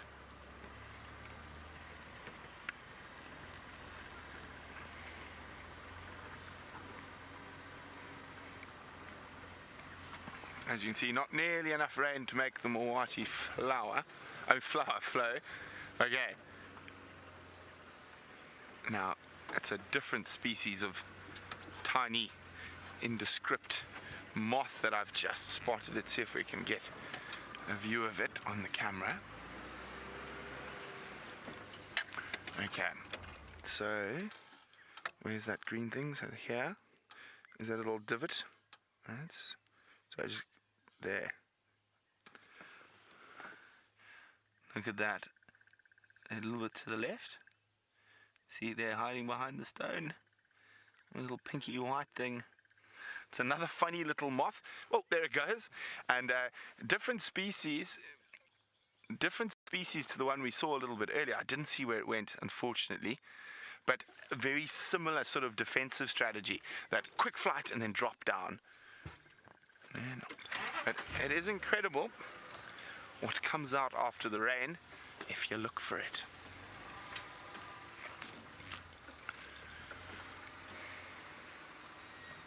Now soon we're going to be able to have snacks on drive, Brian, but not quite yet. As you can see here, there's a Flugia virosa, the white berry bush. Now the berries, of course, are white when you can eat them. At the moment they're still very green, and I would not recommend, but hopefully soon we'll maybe able to get a few before the baboons and the birds and the monkeys. But while we continue our endeavors to actually, one last thing before we go back, I've spotted something else. It is just too perfect. Can you actually get over my shoulder there, I think? Okay, and on the leaf, look at that. Perfect little raindrop. Look at that. Almost looks like a diamond. The perfect little raindrop that's been caught by this white berry bush. And without the sun, it hasn't evaporated, or the wind hasn't pushed it off. Isn't that just too beautiful? But on that beautiful note, let's go back across to Jamie and see what she's up to. I feel as though The Perfect Raindrop sounds like a really good name for a children's book. The Perfect Raindrop. I think it would be such a lovely story. Speaking of perfect things, we've got some perfect giraffe tracks to show you, which we don't often get to really see. And what's interesting about this is that he's clearly had a great time here. He's also slipped a little bit in the mud. I'm going to hop out. In theory, I'm going to hop out. I'm a little bit tangled. Bear with me a second. I'm going to hop out. Come out. Silly earpiece. Yes, you sit there. I'm going to hop out to show you, because we don't often get to have this perspective on giraffe tracks. Which way am I going to go, Dave? So he's been walking around here. He must have been feeding off something here, although to be honest it's a bit of a mystery as to, oh goodness, what he was feeding on. But it gives you a really nice, if not impression of the entire giraffe track, a really nice idea as to the size. I don't know if you can see into this giraffe track, Dave. Not so much. You can sort of see. Now, this was probably a big bull giraffe, and it's about 1.5 times the size of my hand when it's spread out. So a really massive track. And if I try and look for a nice one to show you at least the detail of this footprint, I actually at first thought it was buffalo running, but it's not. It's definitely a giraffe that's been having a field day. Can you see this one, Dave? If I come here. So here you've got the two halves of the giraffe's foot, and what we can actually see them really clearly. This is one half, and this is the second half here. And why this track is actually so nice is it gives you an idea as to what happens to an animal's hoof when they slip in mud. You can see here where he's slipped downwards slightly, and what that's done is it's actually caused the two halves of the hoof to split open a little bit. So you've got a far more exaggerated gap than you might otherwise. Kind of like if you stood in thick mud and you slid forward, your toes might separate ever so slightly. You've got to be careful with mud, because as it starts to dry, it expands, so you don't get a true impression of the size of the animal's footprint. I mean, I've seen lion tracks that have expanded out to sort of giant bear-sized tracks. That's not a true reflection of the full size of the track. And these would be perfect. Not yet, because it's going to rain some more, but if we came back here, one of these would be perfect for making a plaster cast track impression. These ones are even better, but I don't think that Dave can see them. Can you, Dave? Only just. You can't see this one, though. You can. This one's spread even further, so that the ends of the toes... No. Ah, devastating. It was worth a try, though. They've spread even further, so that the toes have actually separated almost completely. So there you go, a nice little example of what a giraffe track truly looks like. Because we don't always get to see them that well, or that clearly. So there we go, for your track scrapbooks that I know you're all diligently keeping. Moving swiftly onwards from our slipping, sliding giraffe, I actually would have loved to have seen this. He clearly spent a lot of time feeding here, and then he lost his footing a few times. Might actually be more than one. Okay, one more, sorry. One more, because it's a really nice one.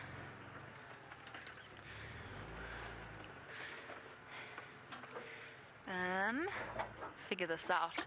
I think you will be able to get it from there, Dave. I'm looking. Little bit to the right of that. There, that's the one I'm looking at. So there you go, the two halves of the giraffe track really clear. My arm's not quite long enough. There we go. So the two halves of that giraffe track. Beautiful track. Awesome. Onwards to find more exciting things, perhaps a moth or two, or maybe even a raindrop that's even more perfect than Brent's. You never know.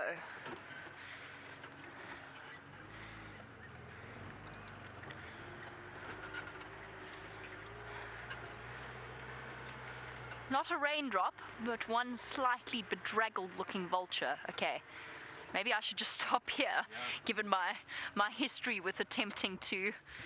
Well, that's a tree. There we go. Well done, Dave. A bedraggled looking white-backed vulture.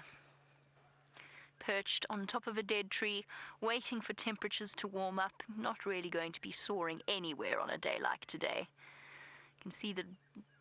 not leaves, they're not leaves, they're called feathers. Feathers slightly ruffled by the wind. And of course, vultures on days like today are pretty much grounded, much like most of the aeroplanes that have been flying out of Johannesburg in the last day or so. They have to wait for the warmer temperatures because they're very heavy birds, and flight for them is very energy, what's the word? Requires a great deal of energy, let's just put it that way. And so they have to wait for hot air thermals to really truly reach their full flying potential. They can fly on days like today, and he or she could well fly as we go past, but it's heavy flapping, and you can actually hear them. They make a sort of a woof, woof, woof sound. Such incredibly solid birds. Right. Will only fly for a short distance. A white-backed vulture, one of the more common species that we see out here. Today's a lovely birding day, and of course it's also really good big cat weather. Perhaps we'll see a leopard out and about marking its territory. I'm starting to feel a little bit leopard bereft at this point. I mean, I know I've only been back 2 days, but that's 2 days too many to have not seen one of our leopards.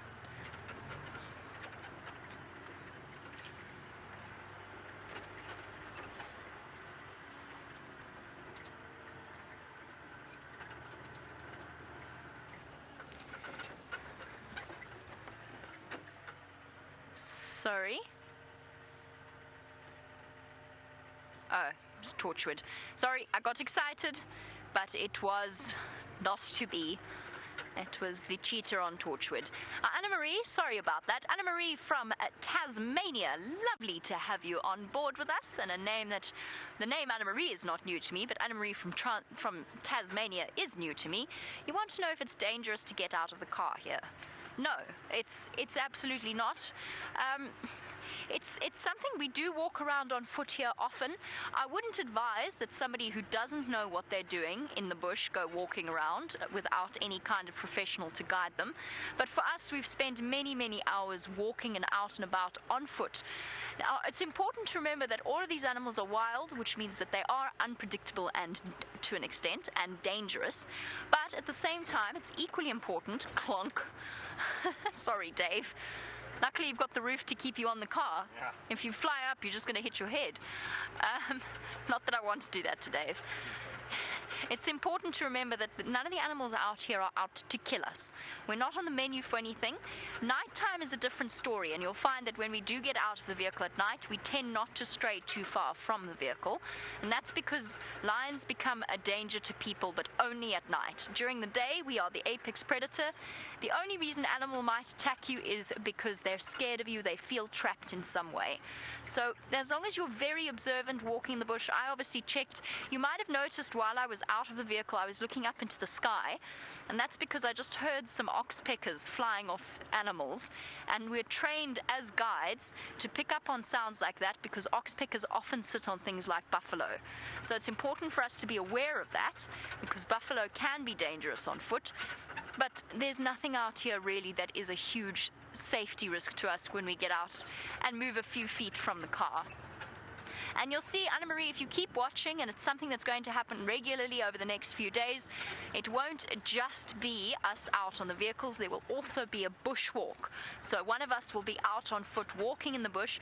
We do have a lovely gentleman called Herbie, he basically, because we have to present and because we have an earpiece in our ear, it means that our senses are a little bit compromised.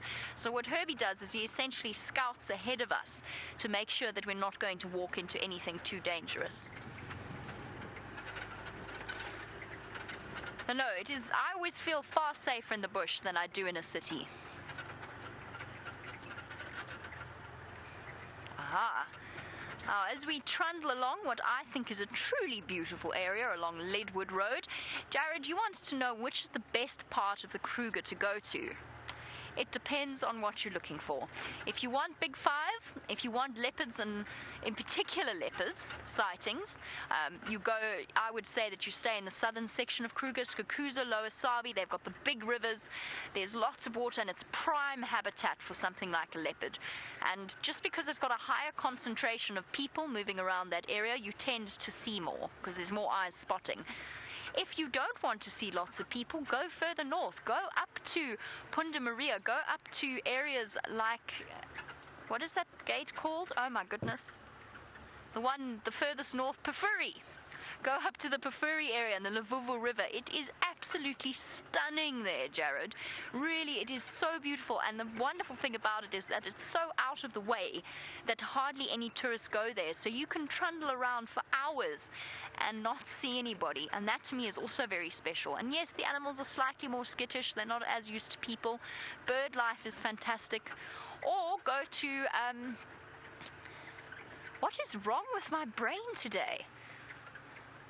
The Satara, the rest camp, Satara. It's got the highest concentration of lions anywhere in South Africa.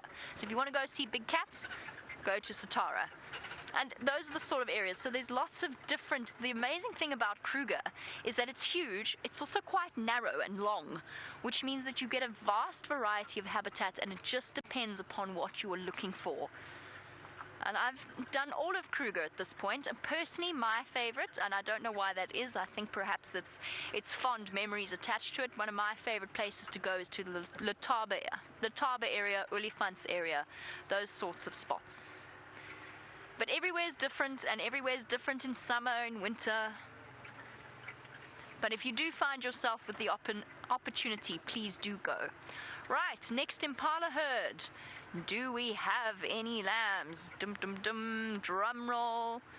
Hold on, we got to get a good view. We've got to dodge the roof.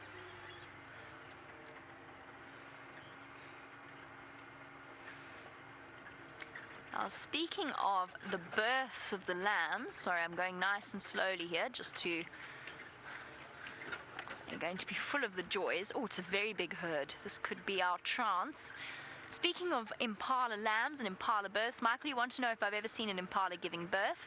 I have, not on Juma though, and not whilst working for Wild Earth.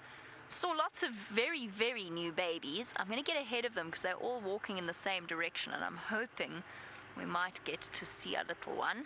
Maybe I'll stop here, there's a nice gap. Sorry everybody, excuse the poles, it is unavoidable.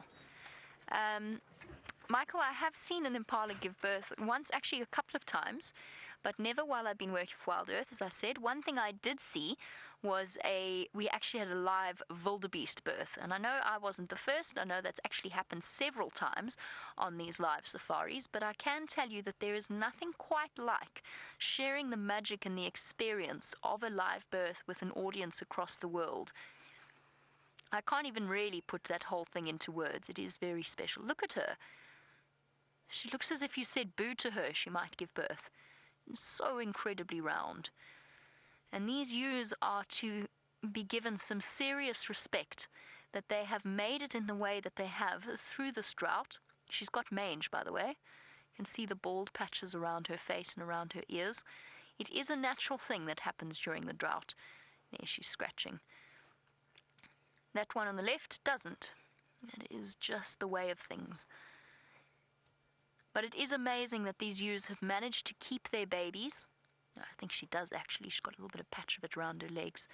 They've managed to keep their babies and managed to maintain themselves. It's incredible. We've seen what the buffalo look like, how thin they are. It gives you an idea of just what a successful recipe nature hit upon when she designed the impala. Oh, so many round bellies. No lambs, though. I don't see any little ones tottering about. They're usually quite obvious. They haven't quite gathered the amount of coordination they need to stay fully secure, so they often wobble around. They're usually quite easy to see. Soon, very, very soon, if their bellies are anything to go by. Here's something that you might have been told if you've ever been on safari in other parts of Africa, hopefully not in the Sabi Sand. I would hope that the standard of guiding here is, it is definitely one of the highest in the world. Here's a story you might have been told, though, that impala ewes hold back their birthing season to wait for good conditions and to wait for the rains. That is, of course, utter nonsense. There is no animal in the world, no mammal in the world, and those of you who perhaps have had babies will be able to attest to this, that when the baby wants to come, it comes. There is no biological control mechanism that any of the animals have out here, and impala certainly not. It always used to, even when I was a child and I was told that story by guides, I never believed it. And for good reason, because it is actually utter nonsense. It's one of those weird myths that's somehow taken root as a truism. It absolutely isn't true. And for those of you who have been told that before on your safaris, I apologize, it is not true.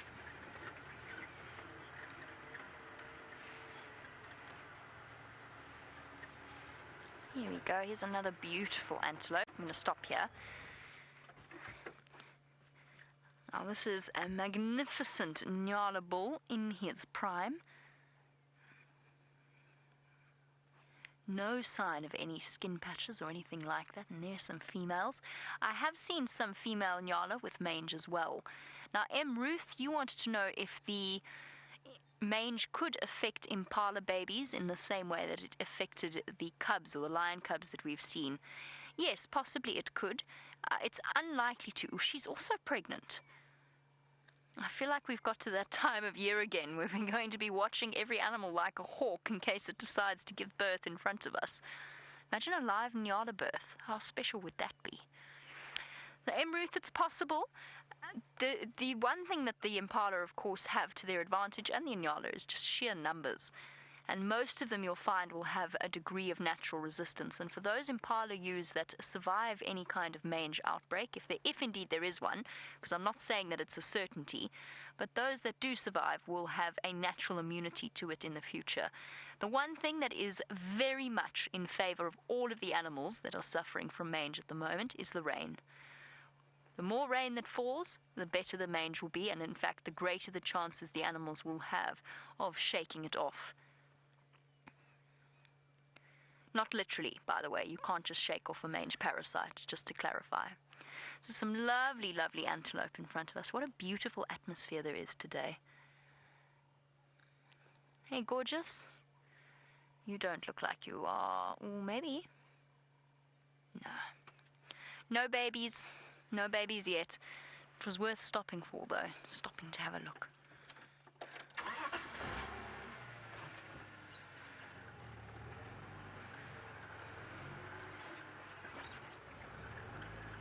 Lots and lots and lots of impala on Djuma at the moment. Can't wait.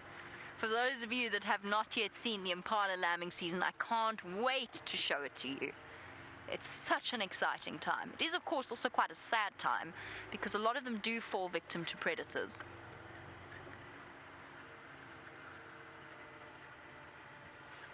Stopping to look at this little male. Have I put the pole in the way again? No, I haven't. Yes, I'm getting there. Young Nyala bull. stuck halfway between being a little one and being a full-grown male. Right, on the subject of little baby antelope, I think that Brent has a surprise up his sleeve.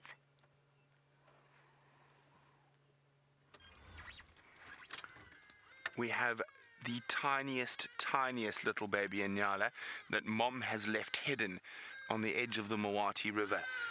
You can see it's still wobbly on the legs. I don't think this little Inyala is more than 24 hours old, and it's not uncommon for Inyala to hide their babies in thickets like this. He's lying down. You can see where he's been lying down for a long time, or she. Difficult to tell at this age. We're not going to spend too long here. I don't want to disturb its hiding spot.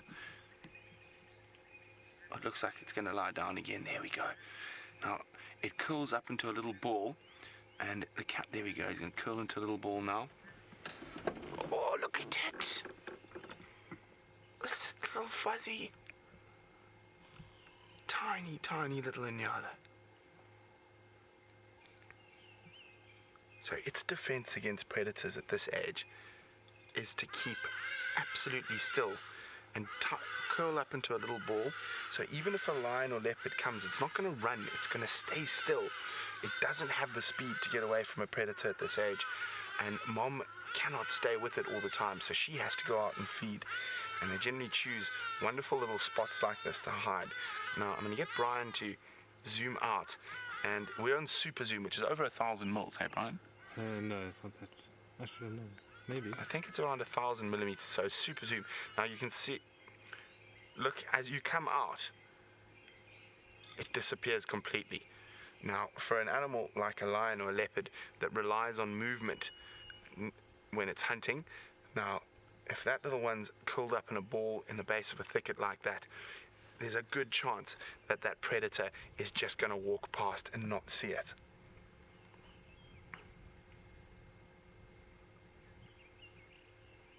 So small. Now Mom will come back normally about 2 or 3 times a day so it can suckle. There we go, it's getting into that position. See, tuck its head in. Its ears are obviously still out and about, but there we go, that's its defensive position. We're not going to spend too much time here. We're just going to let this little one curl up into a ball and stay safe and stay hidden. And we're going to carry on moving through the Mawati. There we go. Good little Inyala disappearing. And we're going to do the same. Bye, little guy. And we did notice something else a little bit further down the river, which, fingers crossed, is still there. And it is also a newborn, but it's a newborn adult. So insects quite often come out of their cocoon. They have more than one birth. Mike got a bit of a sense of humor. Said this would be a bad time for our first caracal sighting. Well, yeah, if you're that in baby Inyala, most definitely a bad time for our first caracal sighting. But on the other hand, is there ever a bad time for our first ever caracal sighting? Okay, let's go. Just up here, we saw a newborn butterfly. So butterflies have more than one birth. Of course, they are born from an egg into a caterpillar and then go into a cocoon or chrysalis and then are reborn as a butterfly. So let's hope it's still drying its wings in the same spot. It is. There we go. A newborn citrus swallowtail butterfly, one of the bigger, more beautiful butterflies we see out here. And oh no, out a bit, I think. Down a bit. There we go. There it is. A citrus swallowtail drying its wings. I think it was born today. We saw it flapping around a little bit earlier, and now it's found a spot to rest up for the night, and then tomorrow it can get about the serious business of looking for flowers. Now, as Brian and I have been saying, we've been going on a little safari today, And it's time for the little safari to continue, but look how beautiful that is. Look at those false eyes. Oh, sorry. I was trying to herd a jumping spider, which is always a difficult thing, and he jumped into the wheel well, and he's gone. Well, maybe he'll pop his little head up again. Let's see where he went. Down here somewhere. Yeah, he's gone. Let's continue on. Now, as I said, I'm getting quite excited. I think I might be a little bit early or to get as excited as I am about the amphibian invasion, but there is been that rain today. There are flying ants out, so we might find some bushveld rain frogs scuttling about. Grumpy old men, that's what they look like. And who knows, maybe some of the reed frogs and leaf folding frogs and others are going to be out around the pans. Or African bullfrogs, quite often one of the first big frog species we see after the rains. And I've been driving around looking for likely pans. So for a lot of the frog species, they need cover. There needs to be some vegetation growing in the pan. And because it's been so dry for so long, a lot of the pans are lacking that vegetation. So we've got to be very choosy with our frogging enterprises this evening.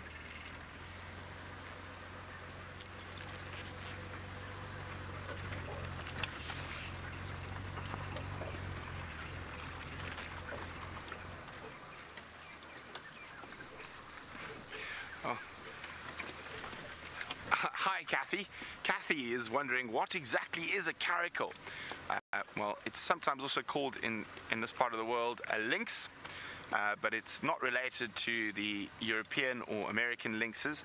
It is one of the biggest of the small cats. Ooh, any baby impalas yet, Brian? No. And so it is a very, very beautiful little cat.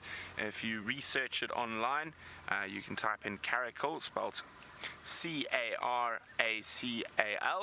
and you'll see they've got long tufted ears, and an adult male caracal has been recorded taking prey as big as an adult female impala.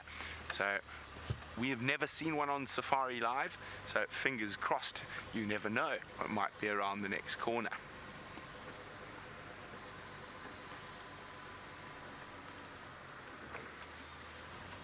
Okay, where to go, Brian, where to go? Ooh, I think let's go have a gander past Chele Pan.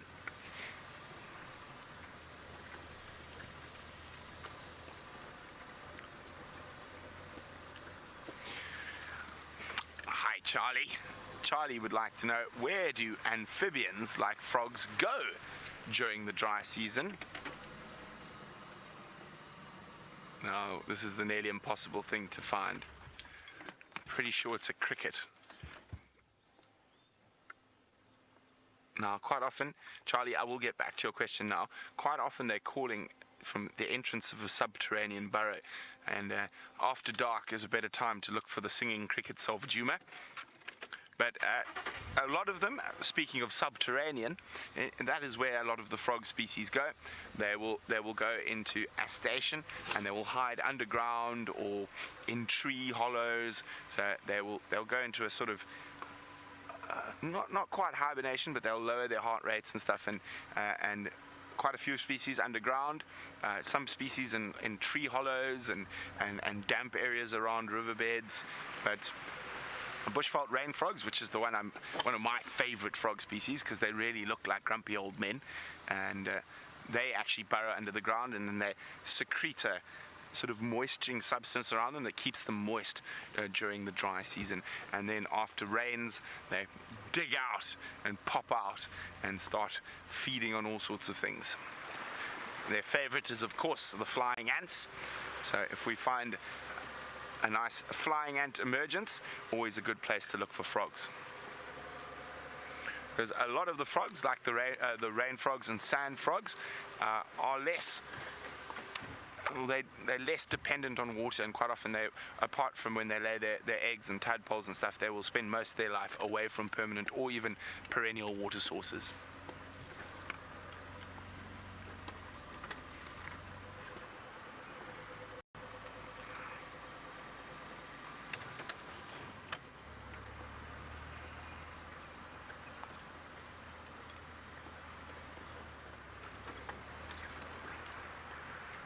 Now here comes generally one of our best frogging spots. Its name is Chele Pan, which basically translated means frog pan. But this year, because it has been so dry, and hopefully it'll change, we do need some aquatic grasses and things to start growing for a lot of the frog species to take up residence. At the moment, we're probably only going to find sort of foam nest frogs around, and if we go up that jackalberry there, I thought I spotted, there we go. There is the nest of a foam nest frog. So what happens there is the foam nest frog, or grey tree frog, will basically form that foam nest, and inside it gets a hardened layer on the outside. Inside is moist, and the tadpoles are born with quite a large embryonic sac that they're able to feed off for a day or two till they're a bit bigger, a bit stronger, and then they'll burrow through that and then drop bloops into the water. I was thinking there we could almost call them the daredevils of the amphibian world, the bungee jumpers without a rope, the skydiving tadpoles. So there we go.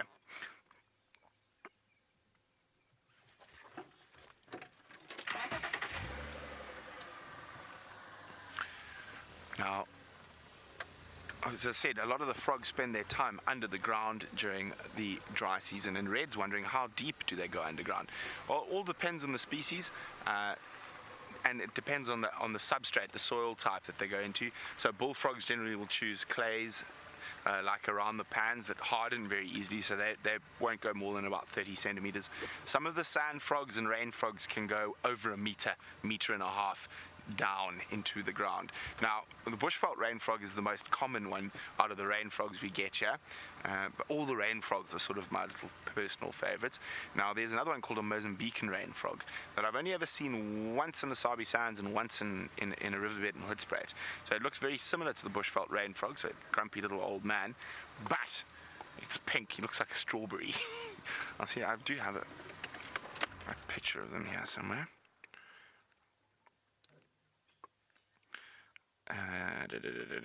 Frogs.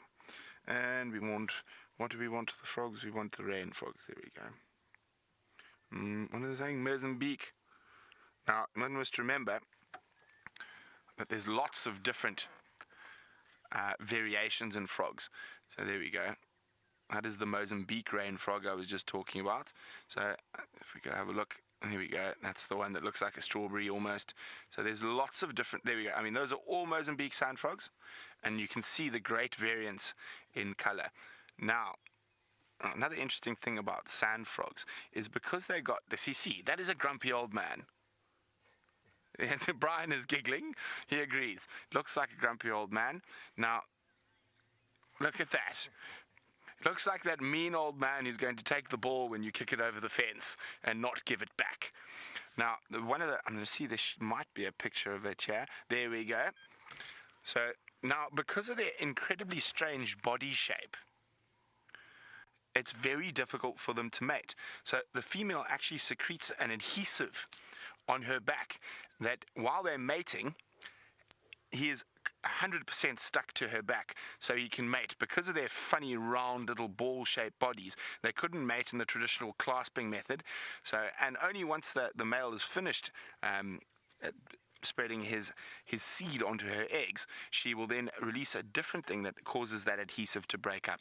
So fascinating things, rain frogs. There we go. Here we go, rain frogs. And I'm hoping I will be incredibly lucky if we see the Mozambique, which I've never seen in this part of the Sabi Sands. I've only ever seen them down south. They prefer generally quite sandy soils. I'm sorry, I think Jamie's trying to call me on the radio. Oh no, not looking for me. But as I was saying, hopefully, I'm pretty confident we might find some bushveld rain frogs if we find a nice termite emergence this evening.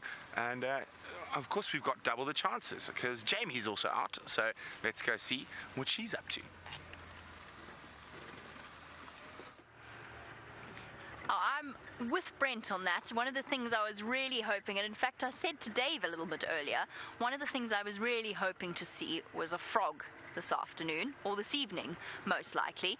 Now I'm going to guess, because of course Kirsty's been updating me on what Brent's been talking about, and I'm going to guess and say he was looking at pictures of rain frogs.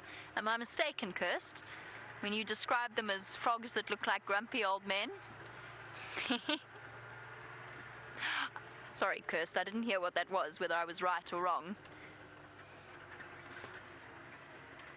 Aha.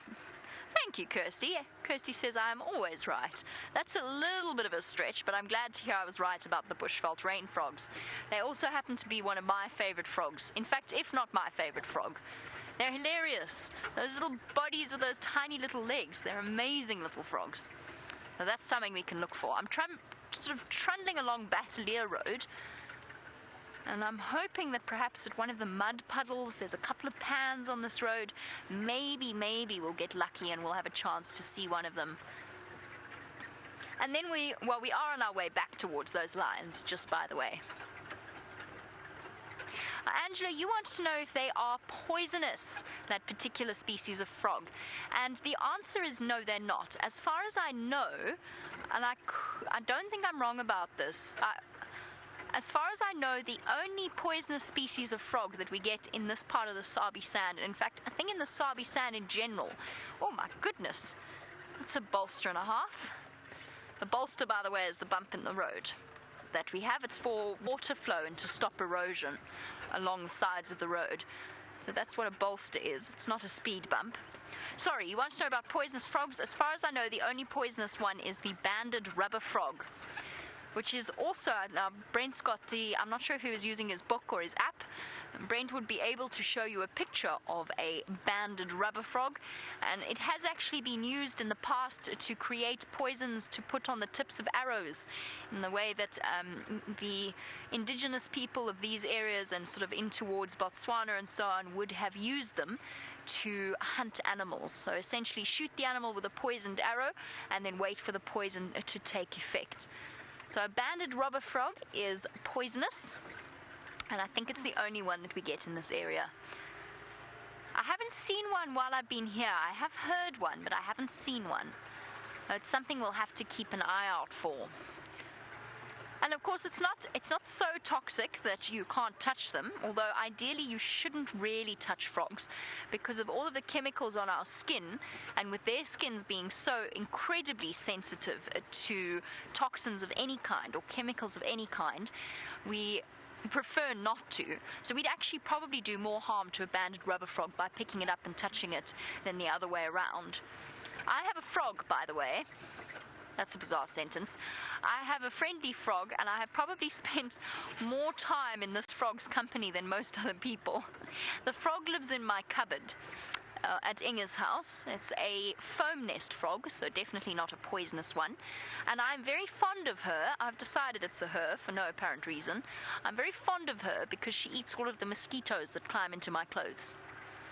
Now, there you go. And she survived the whole of my absence. She wasn't shut in or anything, by the way. She can come and go as she pleases. It's not a closed wardrobe. But she was there when I left to go on leave, and she's still there now, sitting on my uniform, my work shirts, which I think is quite special. I feel as though we've got something of a bond. I provide her with the attraction of mosquitoes in the form of releasing carbon dioxide and being human, and she in turn provides the cleanup service and gets rid of them and stops them from breeding in my clothes or around my clothes.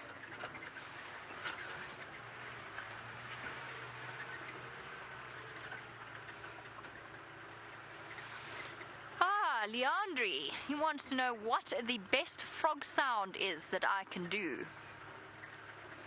I can do it, well, I suppose I should try and do a few. One of the best ones to do while I look around and try not to scare every animal off is the sound of a bushveld rain frog in distress, because it's a pretty easy frog sound to do, and it goes like this. Hope you all are not all deafened. The bushveld rain frog. those of you who've perhaps ever listened to the frog calls, frog calls by, is it Trevor Carnaby that does them? Can't remember now, but Brent has got a collection of all of the frog calls, and we occasionally, because we're cool like that, instead of listening to music, occasionally when we're driving through Kruger or something like that, we play frog calls and try and guess what they are. But each one starts off with the announcement of the name and the Latin name, and it's always in a complete monotone. The bushveld rain frog. The bushveld rain frog. And so on. And then there's the bubbling casina, which really does sound like a bubble, and it's sort of, I bet that Brian would be far better at this than I would be, but it sort of goes, oh, I can't do it now, my lips are too dry. I can't do it. No. Nope, the bubbling casino was a total failure, but it sounds like a bubble popping. Much like the sort of, almost like the champagne cork pop of the black-bellied bustard. And then there's the tremolo sand frogs that go...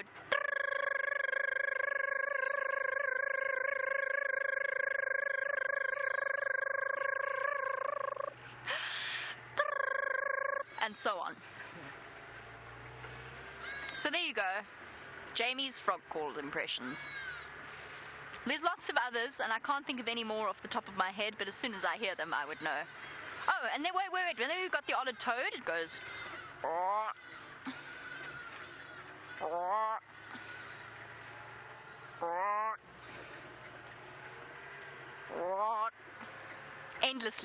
endlessly, monotonously, and then you get several of them together going...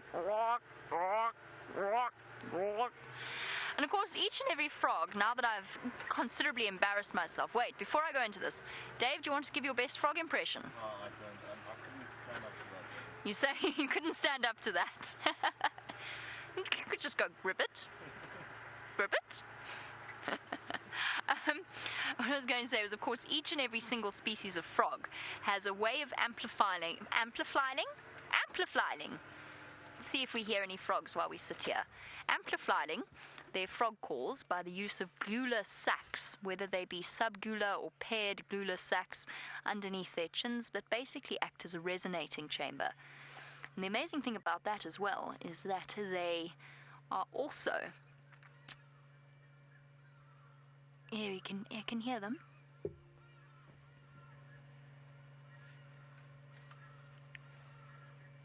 Right now all I can hear is hardy-dar, but in the distance you can hear the frogs. Gribbit, gribbit, grib, grib.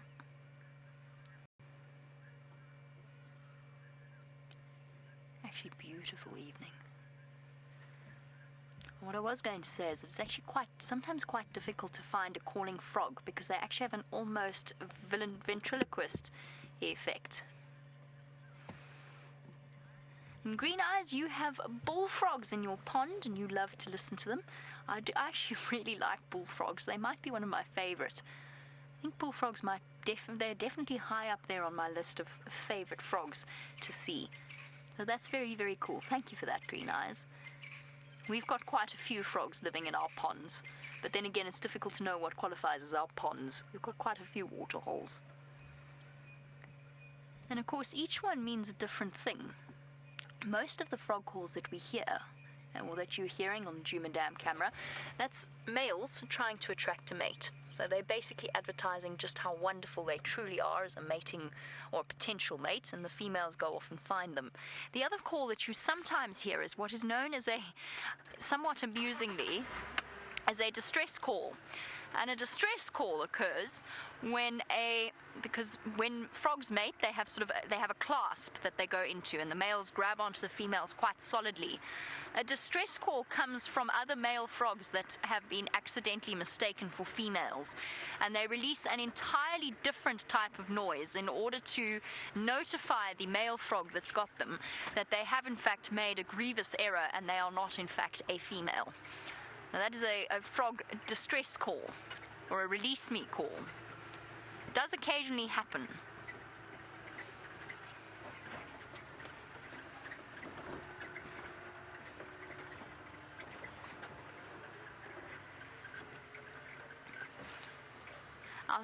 Carrying on our topic of the various frogs of this area, and of course, as we said, we're hoping to see one this evening. Lucian, you want to know what sort of animal will eat a frog? Lots of types of birds, particularly things like herons and storks, because they, of course, are the ones that spend, sorry, I got to duck all the way around because of the roof, that spend the most time around water's edge, which is where you will find most of the species of frog. You do get the occasional bird of prey feeding on a frog, but that's relatively unusual. One of the biggest eaters of frogs is, of course, a snake. And it's actually I did the distress call of the bushveld rain frog, and a lot of the frogs make a sound like that. And it's actually really upsetting. I've seen a few of them being being caught by snakes that haven't. The snakes often go, because they've got that amazing ability to dislocate their jaw, they often go for really large frogs and hold them like that until eventually the frogs die. And the frogs scream. It really is. It's actually quite upsetting after a while. They scream and they scream and they scream continuously in distress. And that's something I've seen a few times. And in fact, you could well see, as we start to move more into our normal summer rainfall pattern, please let us move more into our summer rainfall pattern, you'll see it more and more with the snakes coming out and catching frogs on the roads. Because the frogs are attracted to the roads because it's a nice open space, it's warm, there's lots of insects, and with them come snakes. It was the one comforting thing about getting back from leave and finding that my frog was still in my cupboard. Made me think that perhaps the chances were there wasn't a snake in there because my frog was still alive. Not my frog, the frog.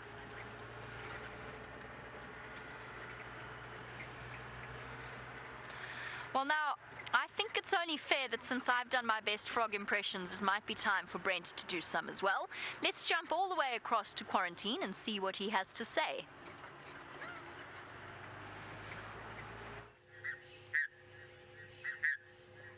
Well, better than a frog impression.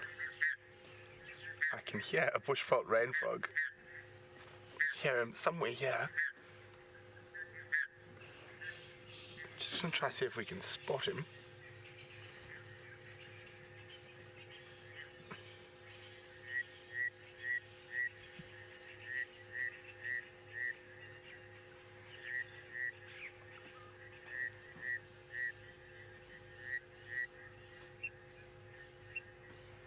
No, it's gone quiet. Let's try with the spotlight. We did spot something else while we were looking for the frog. Over there. Oh, sorry, Brian, let me move the car back a bit more forward. There's another one a bit closer, I think. Where's it gone? Ah, right there. So while we were looking to see if we could spot that frog, oh, camouflage is so good. But there's a little, at the base of that, there we go. There we go, a little yellow. It's not the broad-banded grass yellow. It's a different species of one of the yellow butterflies.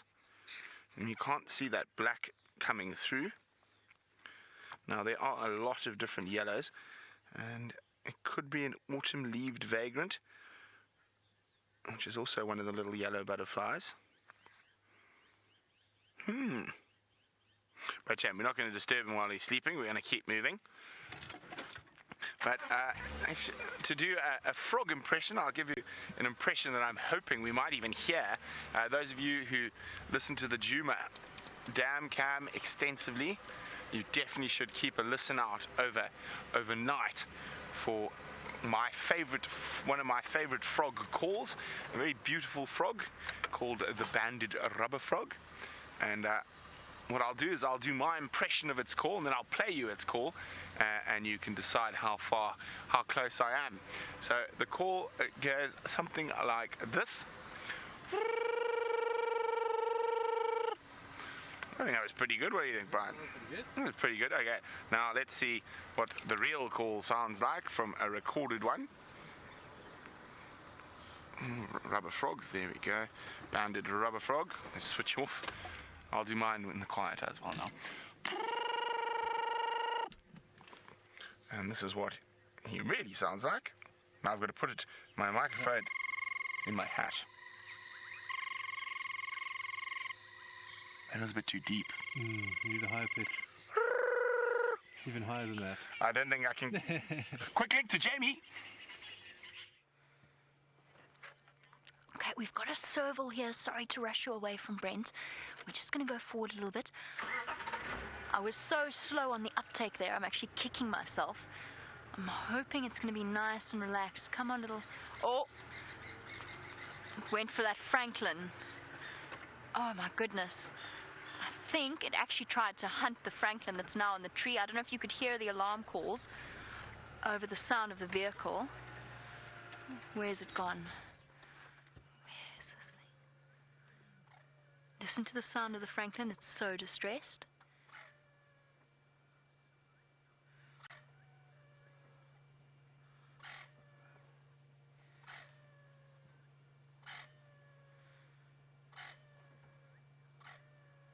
That is the sound of a Franklin that's truly had a narrow escape.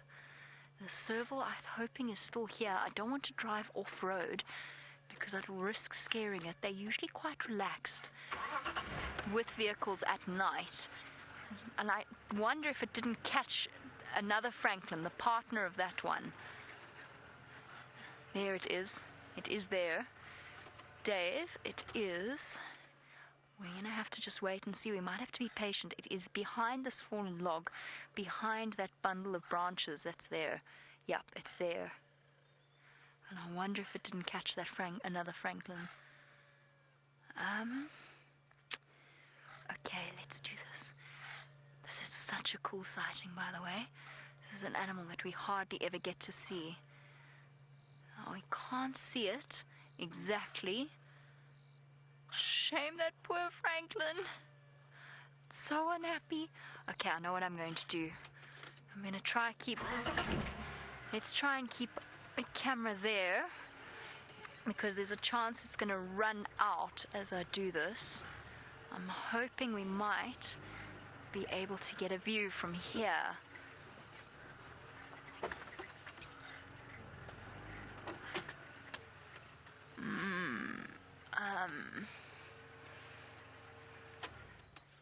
Stop and wait for a second. It is still there, I think. I can't see it anymore. Our serval, for those of you that are new to these live safaris, is an amazing little creature. I'm just going to move the spotlight slightly around just to make sure that it isn't still here. Now, Diane, let me just finish clarifying what a serval is. A serval is a type of medium-sized cat. It looks like a miniature cheetah almost. And they are phenomenal bird hunters. They're specialized bird hunters. And Diane, you wanted to know if it could climb the tree. Yes, it absolutely could. It would be more than capable of climbing the tree. Okay, I think I know what I'm going to do. It would be more than capable of climbing the tree. However, their real expertise, they're not quite as agile as something like a caracal in a tree. Their real expertise lies in their ability to jump. And they've got the most extraordinarily powerful back legs. No, I think it might have given us the slip. You got the pole. Sorry, Dave. I will move in a second. I just wanted to try have a chance to see. But I think, unfortunately, it's gone. And the fact that the Franklin has gone quiet again makes me think that it has disappeared down into the Mulwati. It's such a pity, and I'm so sorry that we didn't get to see it properly. But you did get to hear the impact that it had on that Franklin, and you can hear that constant... It sounds like it's crying almost. I don't know. I think it's gone. What a pity! Ah, well, next time, joys of live safaris. They just disappear so quickly. Try one more time. I'll go backwards a little bit to where we had it earlier.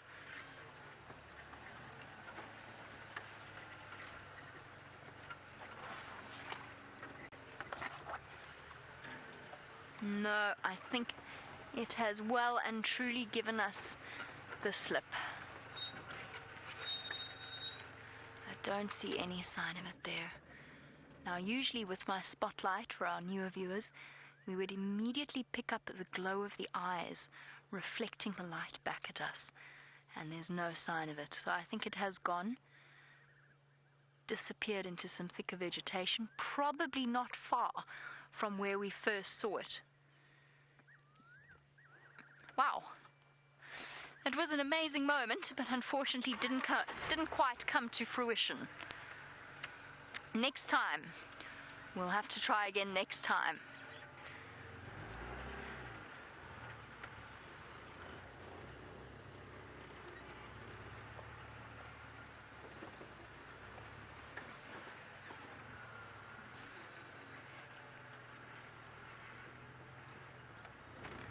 Just checking, just concentrating really carefully, making sure that I haven't just missed it and that it's not in here somewhere, hiding, watching us. Probably is in here somewhere, hiding and watching us. But just in vegetation that's a little bit too thick. Oh well. Next time, Dave. Yep. We tried. I don't have a picture to show you, unfortunately. I've been traveling light, just in case the downpour did come and perhaps the roof wasn't as effective as we thought it might be. Thought I'd keep... Oh, no. I knew I'd forgotten something, Dave. Oh, no. Oh, dear. What a disaster. I'm not sure that getting round at this time is going to be all that easy. We might have to go round.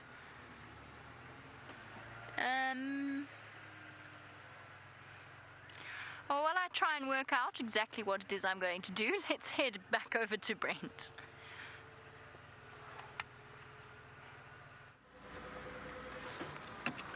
Well, we're on the hunt for amphibians, and Brian has decided to add something else to our hunt list for this evening, and that is chameleons. So we are looking in the trees, we're looking on the ground. So the main thing we're looking for at the moment is a termite emergence. Now, what I mean by that is all those flying ants coming out of the ground, and hopefully we'll find frogs are feasting on said emergence. I'm trying to keep my eyes open, and we've chosen a route along Mvubu Road where we think it's going to be a good area for termite emergences this evening.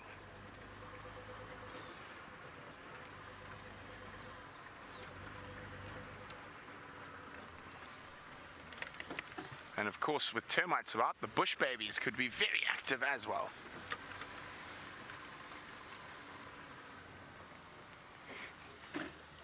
Now, of course, the rain brings lots of wonderful things, and Scott's wondering, do they bring mushrooms, and do the animals eat them?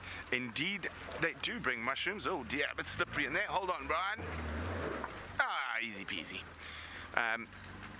They do bring mushrooms, and certain animals do eat them, and there are edible mushrooms as well that we can eat, but you've got to be very careful, because the most edible mushroom has a counterpart that is highly poisonous, and it's very difficult to tell them apart. And many a person has made that mistake and become highly ill.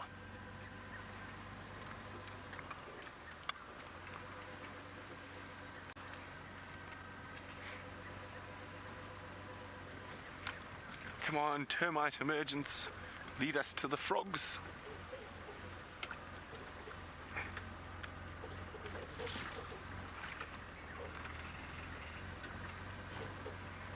Well, of course, frogs and chameleons are not the only things we're looking for. As I said, if we do find a nice termite emergence, it might attract some bush babies as well. Michael's looking forward to seeing some bush babies. Unfortunately, I think, was that an emergence? Was that just a lone flying ant flying past? I think it was a lone flying ant. Now, unfortunately, we're a bit far from our known sort of bush baby nests where we can see them waking up, and we're also a little bit late.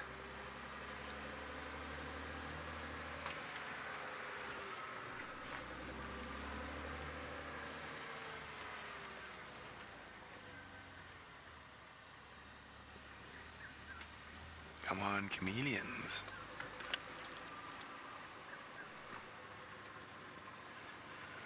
Okay, come on. I really hope we find a nice termite emergence.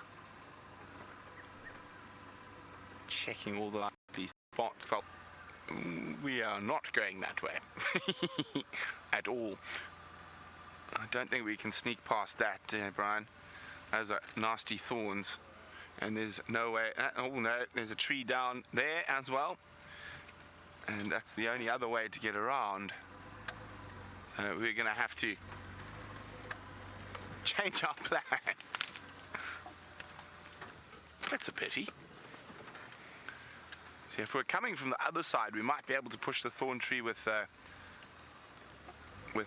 bumper, but from this side, we'll just push it further into the road.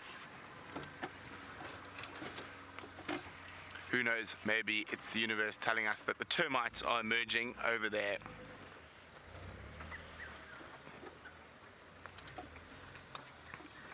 Well, apparently we had a little bit of dip in stream. We do apologize, but we are live in the middle of the African bush, and sometimes these things do happen. So we do apologize. Oopsie daisy. There we go. Okay. Oh, new plan, Brian. Where to? Where to? Maybe we'll see chameleons because we're going from the opposite side, and they were just on the other side of the leaves.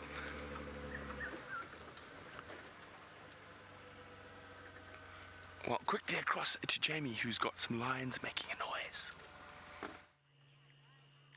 And what a wonderful way to end off our sunset safari than with a male lion who is just thinking about roaring. Come on, boy. A little bit more than that. Let's hold on. He's gonna do it. I think he's gonna sit back down again. I still think he's gonna roar.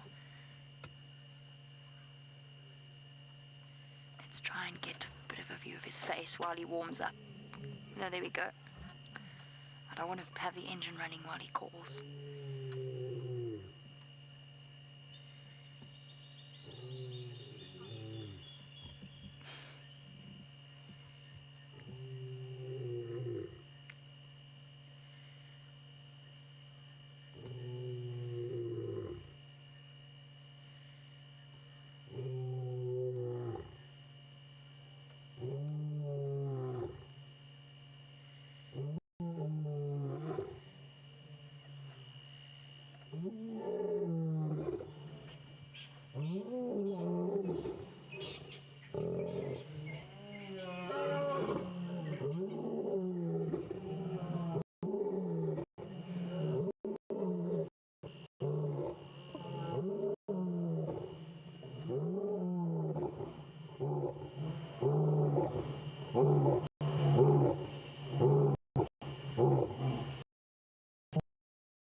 Triumphant head shake to end that off. How awesome is that? Well, we of course had him calling right in front of us, but we can hear the other male off in the dense vegetation of the drainage line along with some of the females. I'm with him at the moment just because I don't know exactly where the lion cubs are, so I'm not going to go and put any lights on them, and I won't be able to get the vehicle in that particular spot. But how absolutely incredible was that?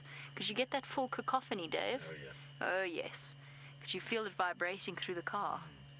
There is nothing at all that matches that feeling of a lion roaring in front of you and next to you and around you. It is spectacular beyond words. The sheer power of those sounds and the feelings that they stir up inside a human being, part of sort of primal fear, an instinct that tells us that it's night time and it's time to be a little bit afraid, but mostly it's just this incredible connection that we have with these animals. There is nothing like a lion roaring next to you. Thank you, boy. Much appreciated. Very much appreciated. think he's panting a little bit. Is that slightly exhausting, mister?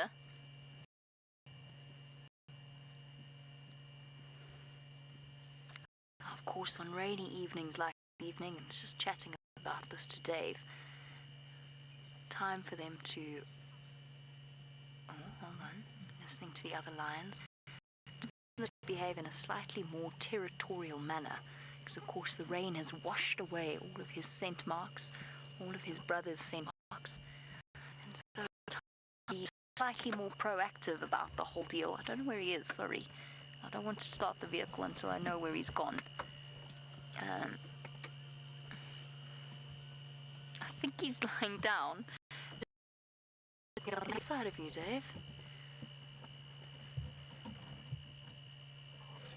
You can't see him. Okay, cool. That's fine. As long as he's not lying underneath the wheels, I know which way to go. But yes, they've got to reach their territorial markers, and part of that, of course, or partly that's done by roaring, notifying everybody on not to be. He is wandering off on his own. He's not sticking with the Nkumas or that buffalo kill. He knows that it's time for one of the and reinforce his boundaries, their boundaries. And Claire, you from Johannesburg. Claire, I hope you to sell and purchase a canoe or anything like that in Joburg, and that you are surviving the amount of It's interesting. The more lions there are to form prides, so the more young males there are, the earlier they seem to leave the pride itself. They just seem to be a little bit more comfortable because they've got the safety or the advantage of numbers. So you're looking usually at around 3 to 3.5. Sometimes some stay a little bit longer, some stay a little bit later. It very much depends upon the circumstances involved. But on average, you would probably be looking at around 3.5. I'm going to stick with our male lion. Hopefully he decides to call for us once again. In the meantime, Brent has got another one of our nocturnal creatures out and about. And it is a beastly large nocturnal creature. It's that young male hippo who's been lying up in the... What are you doing? Is he eating elephant dung? My goodness, I've never seen that before. Ever, ever, ever. He's eating elephant dung. Now this could be because of the drought. And there's still not that much grass around. I'm just going to try to change my angle of light for you, Brian. Sorry. There we go. Look at that. He's eaten some fresh elephant dung. I've never seen a hippo do that before. Now he's having a little yawn. Oh, time to get moving. Okay, let me just try and move past this bush. That was incredible. I've never ever seen that before.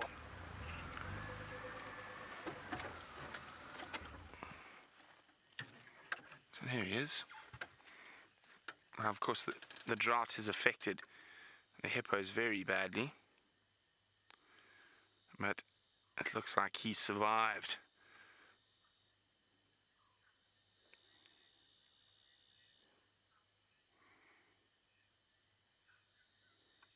Now, for those short little legs, he can actually get to incredible speeds. Much faster than you would ever expect. Much faster than a human being, even. And they've got those fearsome teeth. And he's actually able to sort of cut a person in half with those massive incisors and canines. And out of all the mammals in Africa, the hippo kills more people than any other. Generally in boats, but also occasionally on foot and at night. Oh, off he goes. He's changed his mind after munching some elephant dung. It looks like he's decided to go north. Now, I'm hoping that we're going to find a termite emergence shortly. And I think we might have some luck here. I can hear some frogs. And let's have a look here. Of course, we've been looking for chameleons as well. And Brian and I... Oh. So we came past here earlier when it was light and there was a termite emergence it's already finished, so not in time for the frogs to get in on the action. Now, Brian and I were looking for chameleons quite heavily after we got stopped by that tree. And Brian said to me, stop. And we reversed back and we both were like, oh, that's a funny looking one. I thought it was possibly a resting butterfly, and we weren't sure. It turned out, Brian, what did we find? An amazing sighting of a bird poop. Yes, amazing sighting of bird droppings that we thought might be a chameleon. We were wrong, of course, but you need to double check everything. Anything that looks slightly unusual, and sometimes you see dung, other times you could get really lucky. Now, I can't believe, I really thought there'd be a lot of termite emergencies, but so far no luck apart from that one that was still happening when it was light and there were no frogs there. Oh, hello impalas, lights off.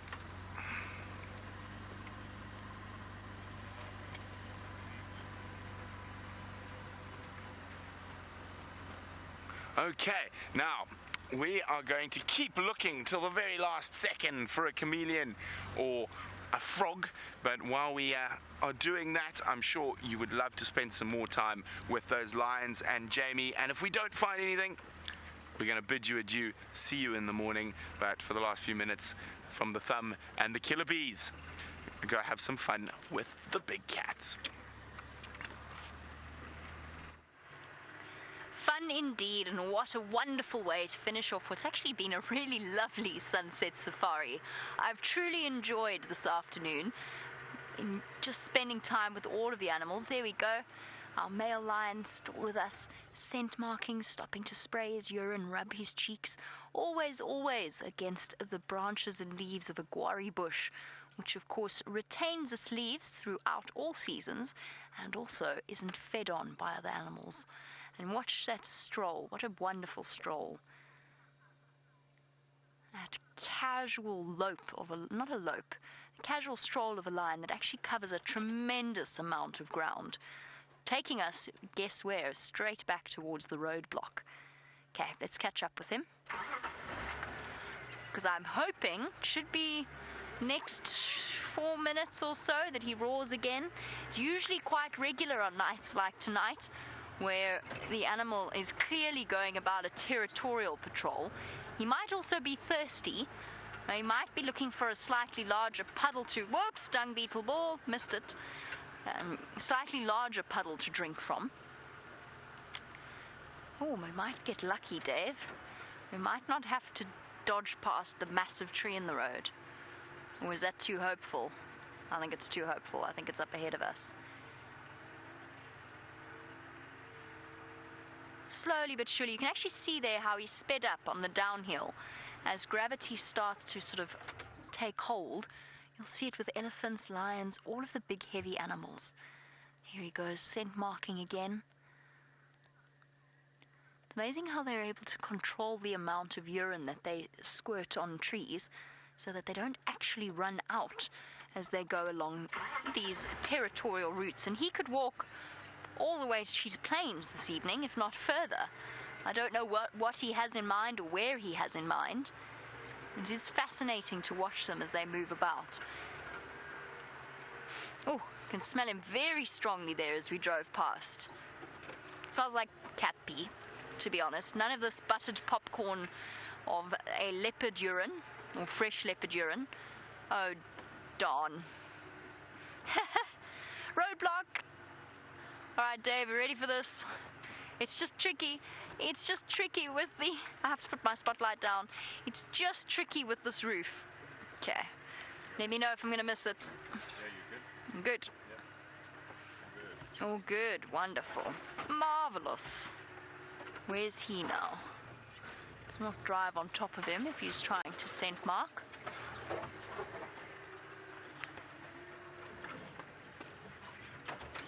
Now, Christine, you want to know how close they are to the dam camera. And the answer is the other lions that we left at Buffalo Kill are probably about 300 or so meters away from the dam camera, so they could well be coming for a drink. The only thing is, that... Hold on, everybody. The only problem with that theory is that, of course, after the rain, there's so many puddles about. You okay there, Dave? That they might not go in that direction. But keep an eye on the dam camera anyway. He's going in the opposite direction. He's going south. Or he was.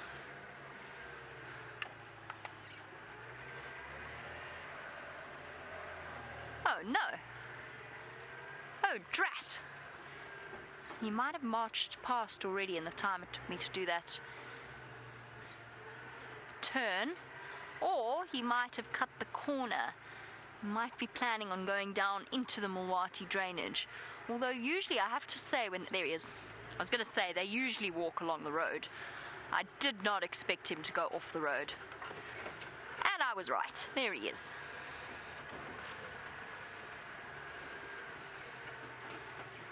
Come on, boy. One more roar for us.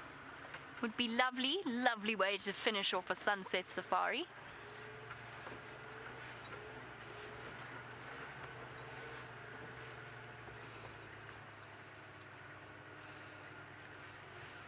And this kind of stride, almost lazy looking, actually eats up the distance that they have to travel. And I think what we're going to do as we start to end off our sunset safari, we're running out of time.